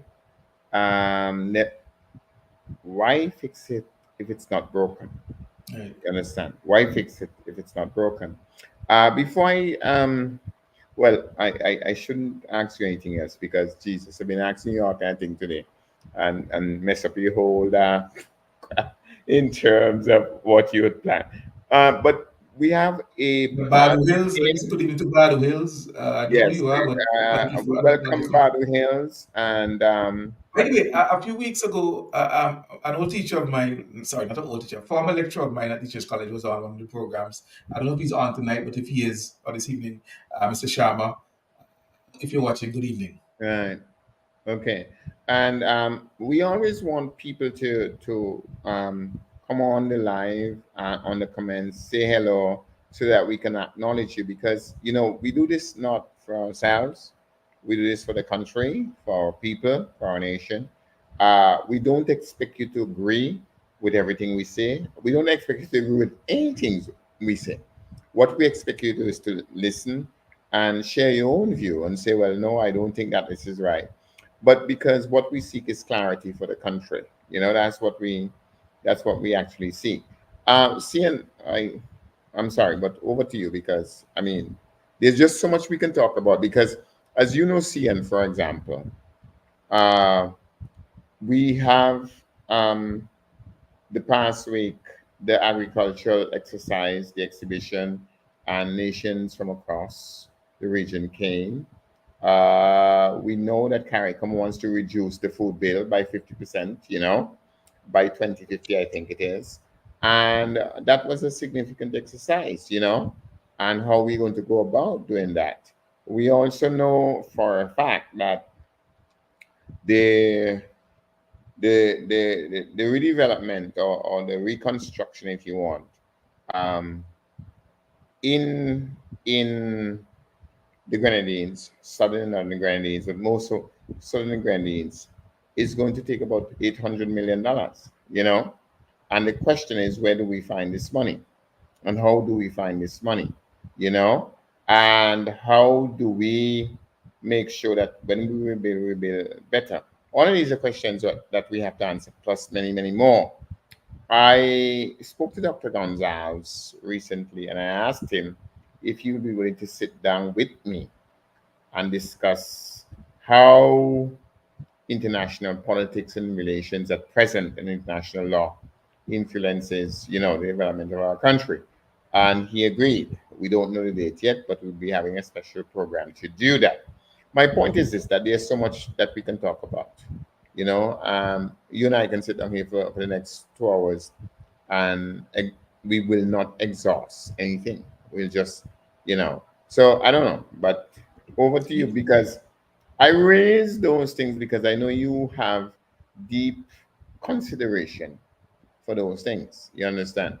Nobody says that the world, including myself, has to agree with your consideration. You understand what I'm saying? But the fact is that you do have consideration of these things. So over to you.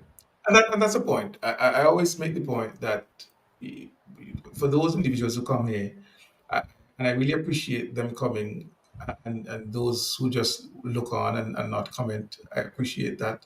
But those who comment, I also appreciate the engagement.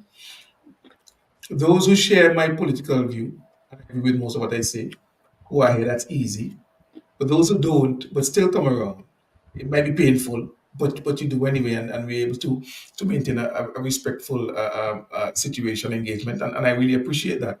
So it's not about agreeing with me, but it's about at least hearing the perspective that I present, and you know, it may or may not change yours, and that's not the idea for me to change yours, but at least to be able to express myself, and you're free to express yours as well. As a matter of fact, I'm actually looking into an option that would allow calls to come to the program. So I'm working on that. I've been exploring a few options, and it appears that it is possible.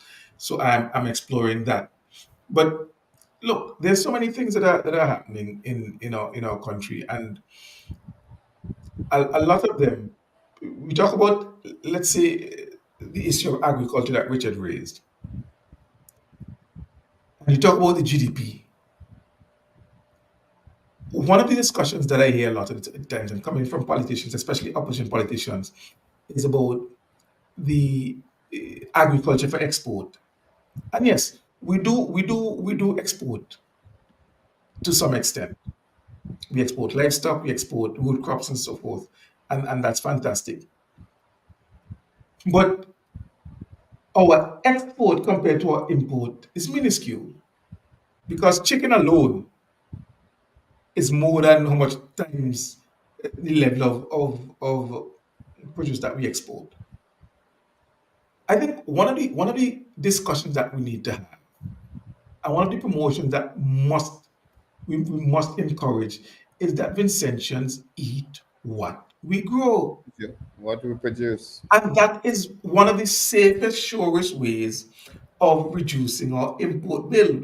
Instead of spending $20 million on chicken, support the technical college, the technical vocational division that does mole falls. Support the local farmers. Listen, you may pay a little bit more, yes, absolutely, but that money stays in the economy. That circulates in the economy as opposed to $20 million going out. Imagine half of that 20 million stays in St. Vincent and the Grenadines among poultry farmers and other farmers, beef, mutton, and so forth. Just imagine that. Imagine if we do not spend as much money on these processed cereals, but instead we use our grind corn and our corn meal, and we And use our our root, farine, our our root. root. That's the point. That's the point. There has to be a push towards not just agriculture for export, but agriculture for domestic consumption, because that is one of the surest ways of reducing our food import bill. And that is where we have the pollution in our economy, and that is what is going to impact positively on GDP Mm. and economic growth. We don't have to expect that this growth is going to come from big manufacturing companies Mm. and multinational hotels. No, all we need are some cooperatives, some nice farms where a couple of thousand birds are being slaughtered every week, possibly every day, and Mm. that will put a significant dent in our Mm. food import bill where chicken is concerned. All right. Listen, I grew Yes. up, Richard, before you come in, I grew up eating anything that could make porridge. I eat banana porridge. I eat rice porridge. I eat potato porridge. I eat yam porridge. Jemma still yarn? Jill? Anything at all You could ever make eat porridge. fungi? I bet you never eat fungi. How the But talk you talk? I don't like fungi. I don't like it. That's the point. But you eat it. I never treat it. You see that thing, me eat fungi. Me not like come neither, but me eat them. The fungi thing, you I know. have you there. I have you there. I have you there. Well, Jill came on and said yes. The Yes. point is, No, I that honestly don't like fungi. I hate I fungi. don't like it. I don't like it. But I don't like I it. don't like fungi at all, boss. I I don't don't like like it. fungi. So instead of developing your children's taste to Oreos and Cheerios and Yeah, and all all kind the of other nonsense. O's, And all kind of get nonsense. them, get them, get them Yeah. cornmeal, get them farine. eh, Much Yeah. better. It didn't have all the process, the chemicals, Yeah. that all of these things that will kill you from cancer when you, Sian, Sian, Sian, and so forth. Sian, Sian, Sian. Yes, sir. I still let say flower pop. Well, I still owe you. Everybody I Joby, still everybody let say Joby. flower Wait pop. now, wait now. I said, everybody Joby, flower Oh with my his thing. god. As No, soon as Joby reach, no, I'm but going to I make some, mean, I'm going to make some pop. Sian, I'm going to in make some all pop. honesty, um, you came from Chateau Belair. The word chateau means house. Belair means Beautiful, eh? beautiful air. So the word Chateaubriand is a French term which means the house of beautiful air. No, I'm not sure enough my language skills. I don't have to do that. Everybody know I could talk foreign language. But I'm just explaining what Chateaubriand actually means. That's what Chateaubriand actually means. We know, we You know. you come from the house of beautiful air, and you grew up with a mom who I treat as my own mother. You know that. I love her as if she was my mother. I'm needing that too because I still think you need to give me a minute to promote Mama Stays. I still think you need to do that. But I'm saying Well, that to ask you this. I yes. want to ask you this in all honesty, because you kind of um I think you can in one way or the other explain to people a few little things. And so because you come from this house of beautiful air, these people who live in the house of beautiful air, you know FEMA, the Federal Emergency Management um, um, thing in America, right, has told the people that they will give them 700, I think it's $54 to help them, but they ain't had no money, right? The Jamaican government, after Helen, is giving its people the equivalent of about 500 EC dollars. And so you hold that, because we ain't helping you. Ralph Gonzalez is rebuilding everything for anybody. Do you have any comments on that? No, I'm deadly serious. I am so serious you can imagine. FEMA, FEMA. 750. 750. You The understand? Tell them richest country in the world. $750. And you better hold on to that. And that is not for individual, That is for For family. family. Don't believe Richard Barron Cox. Go and look it up. This is not Richard Barron Cox speaking. Those are the facts. Now, the Jamaican government tell them we get 353, and you know what I mean, 550 EC dollars. And you better hold on to that and deal with that. You understand? Right? FEMA said, I saw Mr. Julian Horn saying this is not true. I checked it myself. No, it is true. It is true. Now, FEMA now, said, no, FEMA said we have no money. We cannot do more than this. I there is no checked it money. myself. There is no money. As a matter of fact, so You what has understand? happened is, FEMA said so. what has So happened I'm is, sorry, Jill Horn, but FEMA said this, so here's this. So here's this. So right? here's this, right, Richard? By the way, Jill is my sister. Um, one of the ministers I have.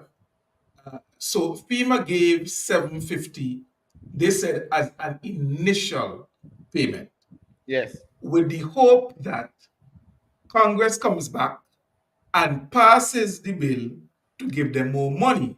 that is But more Mike precise. Johnson, the speaker, is refusing to convene Congress because, according to him, he's saying, why don't you use the budget that you have for 2025? Yes, But of the 2025 budget, about 12 billion has already been budgeted for something else.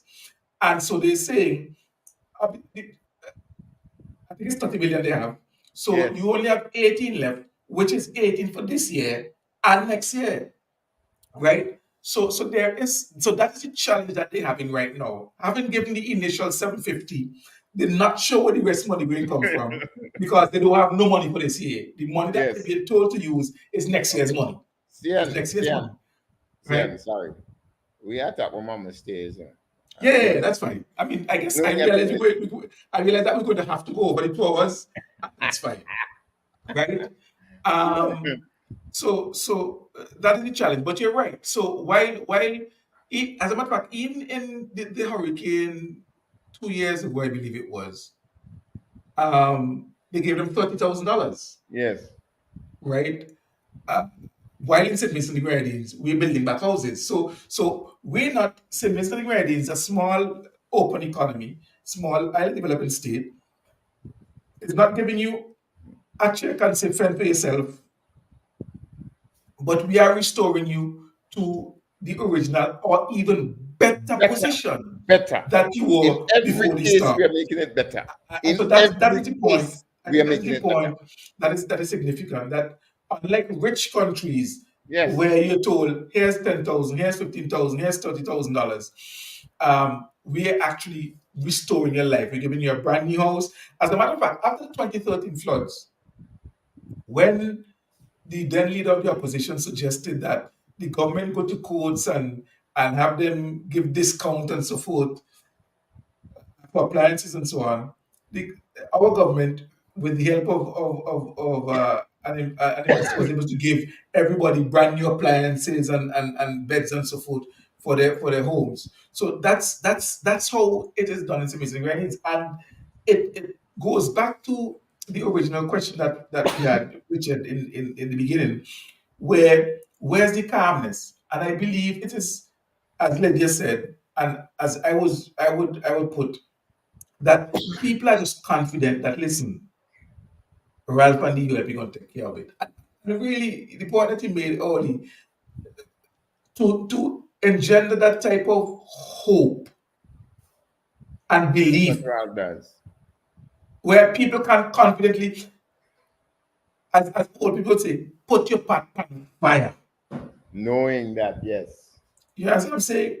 You put your pot on fire knowing that Ralph is going to bring the Yeah, goods for you. Ralph going to figure this thing out. You know? And I think that is Ralph is why going to figure this thing out. people are so inspired and they're not worried because they know, listen, we have a prime minister, we have a government who fundamentally cares about the lives and livelihoods of our people and will do what is necessary to make our lives better. And I think that's what is important. I think that is what people know.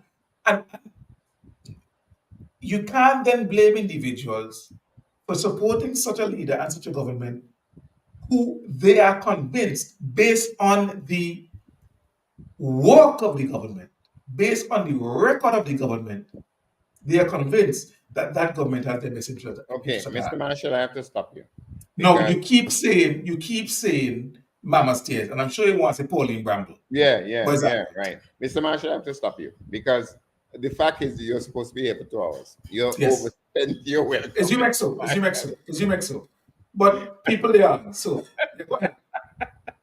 No, come on, Sia. Don't be too super sensitive, no man. Relax yourself. No. I want to listen. I want to talk about Pauline. I want to talk about Pauline No, because I ain't Pauline. want to talk about it, Messian. I So want listen you to to me. tell me what the readers have to say. Because So you know listen to some of me. the readers. I want you to tell me. What will that will be an off-air conversation? Rosie Samuel, yes. Casper Oh, Bele yes. means good and air and whatever. Yes. Okay. Yes. Yes. Um. Thank you very much, Rosie. I like the fact that some of our, well, I've never seen Rosie come in before. I'm not saying that she has not Sian, been here before, but we are at gone least over 2 hours it's now. a new. So I yes. want, Now, Sian, so we've Richard, gone over 2 hours. Richard, you are in St. Vincent now, but Yes. you plan to move. There's going to be a tour. What are some of the cities that you intend Okay. to touch on So this tour? I'll be in Canada from Thursday this week, and I'm going to Ottawa, Montreal, Montreal, and Toronto. In In that Montreal, order? no, I go to Montreal first. I will be featured speaker at their gala on the 19th, and then I then go to Toronto, where in Montreal I will be doing book signings as well, and people can interact with me.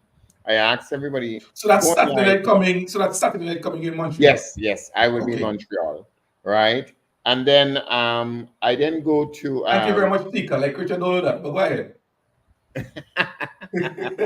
I, I then go to Toronto, where I'll be signing books there and be part of the gala, and people can interact with What date me is that? at the 26th of Okay. October. So And that's then Saturday night and then the next Friday night. right, Probably Thursday. and November 2nd, I am in Ottawa, where I'll be signing books and I'll be doing readings for the people, excerpts from Pauline Bramble. You're right. It's not Mama Stays, it's Pauline Bramble. I also, so I'm asking everybody to please get your copy, buy it online. The book is printed in America, so it comes to you rather quickly. I want to thank the people who have supported me so far. This is my business, but I'll tell you it. I've spent more than $30,000 up to this point publishing this book. So it's expensive business. Um, I would advise most people to buy a hardcover copy, and you would see why. Because it's a book that you're going to leave for your children, your grandchildren, your great grandchildren. That is the level of history and information that this book contains. But it's a literature book. You will not be able to put it down. Richard, So, please share with us briefly your experience. I know you did a reading on NBC Radio this week. How did that go? well, actually, no. My reading was supposed to be Tuesday on NBC, but then they had the urgency of the volcano. So I will be back. I will now be on NBC this Tuesday coming. But Okay. I was on Star Radio with Anthony Denny on Friday, and that was wonderful. We did a lot of reading. People like Daki Brown and others joined us. I You want to read, you say are Danny. both of us No, actually. no, you don't read. Let any read. Then it's pretty voice. Then No, it's no, pretty no, voice. both of us. He read, as you know, Sian, in the front of the book, there are comments from around the world, from India, Yes. from all Yes. over the world, and so he read some of that. But I read the book itself, you know. Okay. For Vincentians at home, there's a very the books should arrive here next week. They have been posted more than a month ago, but they're trying to sabotage me. That's a different issue. But there is a very limited amount, very limited, at Korea City Store in the center of town. If you go tomorrow, you will get it. But I'm sure that if you go after tomorrow, you will not get it because they would all be sold out. It's a fantastic book. Joseph Sargent Brown, have you bought your book yet? And if so, are you reading it? Gillian Uh, Horn, what get a about copy. You'd what like it. about General Marshall, get a copy. what about the Rosie US, Stanley, get Richard? a copy. You will not regret it. I promise you. You so this is Canada between the 17th and the 5th. Any plans for the US? Well, I hope to be in the U.S. In November. I'm working out. I'm working on that with Consul General Ronnie Luther McIntosh. Who's in St. Vincent currently? Right. So Roddy said it's possible that we will have something in the US in November, but we'll see. Um, I am booked for a couple of places in the Caribbean. I can announce it here now that the official launch of Pauline Bramble will be on the 17th of December this year under the auspices of Her Excellency, the Governor General of St. Vincent and the Grenadines, Fantastic, Dame fantastic, Susan Duggan. fantastic. So, and I can tell people a little bit about the program already. It's already been designed, but we'll do that next time, Sian. Okay. But finally, I want to say this that everybody who buys this book, please, when you buy it, post your comments. Let the world know what it did to you. And more than anything else, wherever I am in the world, once I meet you, I'll sign your book for you. So I I select said sorry I can't get one. I don't know why she can't get one because it can be bought online. Okay. And Take that offline. Take that offline. excuse me? No, I'm saying, I guess that she message you directly and tell you why on Facebook. Okay, Yes. great. So, CN, we have overspent our welcome. It's your fault. Don't blame me. It's your fault. The thing about it, Richard, Tika says, Josette says our book comes on Wednesday. Oh But yeah, as Tika, she says, Josette, you gonna I promise you, you're gonna laugh, you're gonna cry. So much is going to happen to you. great conversation takes more than 2 hours. And we've had a great conversation, which I really enjoyed this afternoon's Now today I conversation. enjoyed so much this Um, conversation. It I was felt a like I was wonderful being conversation. interviewed, you know. Um, but I think, Richard, one of these days we'll probably try and get Kishore on. And I know he wouldn't refuse at all because he has been on my program before. So I know he's not going to refuse that at all. So No, maybe we could probably try to I get Kishore absolutely on. agree with you. I admitted two things and which you helped with. One is that I don't know Mr. Shallow, Dr. Shallow, sorry. And I asked you about him. And two, which is more important, I think, you were very, very, from my standpoint at least, you're very honest in your appreciation of the man, and I deeply appreciated that. Listen, a boy from Coleshill, a boy from Coleshill with no family name, right? He ain't from Kingyard. He ain't from Walker Peace. He ain't from Prospect and so forth. If He's you from train word, no, hold on, stop. If you train word to Byron Cox, show it to them and I'm Draw me no, call. if you train word to Byron And Cox, I show it to call no them, not to foul. me. You understand? Not to Richard. That's the him. Show it to Poop, poop, Byron poop. Cox, but not to Richard. But You know? Um, and he was able, through hard work and dedication, ascend the levels of sporting, of cricket, the way he has, and become a regional name, even international. I got to be proud of Kishore. I have to be yes, proud of Kishore. And the fact that he has chosen to contest elections on the ticket NDP. the NDP, and the fact that I'm a member of the Unity Labour Party does bring some disappointment for me because I would have loved to see him uh, representing the ULP, but I can't get to the man. The man choice, you know. And I wish him well. I wish him well. I don't know him to be a nasty person, so I don't expect to where the gutter politics. The thing about, I mean, I expect certain, regular Yes, politics talk, yes. you No, I know. understand. I understand. But I don't expect any kind of gutter foolishness from Kishore, because that's not the person I've known him to be. I expect him to run a spirited campaign, Yes, because he can't expect to walk in and defeat Carlos. Just like that, he yes, has of to run a course. spirited campaign. Carlos has to be prepared for a fight, and he has to run his own spirited campaign. And ultimately, at the end of the day, it's the person who's able to convince the voters in North Leeward that they are the best for them. They are the best person to represent their interests. That's the person who's going to Okay, win. okay. All right. Uh, well, seeing over to you again. Thank you very much Yes, yes. for a wonderful evening. We are 12 minutes over time, but I think our Yeah, almost audience 15. enjoy what we Yeah, had yeah, today. yeah. I want to thank you for having me. It was simply beautiful. All right. Thank you so much for being here, Richard. As always, it's a pleasure having you with me here every Sunday evening as we sit at the Settie and engage with listeners across the world. Until next Sunday, my good. By the way, Richard, I just have one thing to say about the Pauline Bramley thing. You tell me to carry me, but you're not carrying me, but it's all right, no problem. We meet, Um, yeah, no, see, until next Sunday, stop, stop. when I'm back with Let you, me we're tell you, gonna let me never, say, no, see, I mean, never let's tell you something so. watch that, watch now. Let me show you something. Watch this, watch this, watch this. Eh? You know what I mean? You might mute. Nobody I hear you. You see? I had the mic. I had control. But me never tell you nothing so. Until Me next never Sunday tell evening, you. everybody. Until Richard and I are back. All Well, right. he'll be in Canada on Sunday, so I don't know whether or not he'll be able to log on, but I hope so. Until then, have yourself a good Sunday evening. Take All care. right.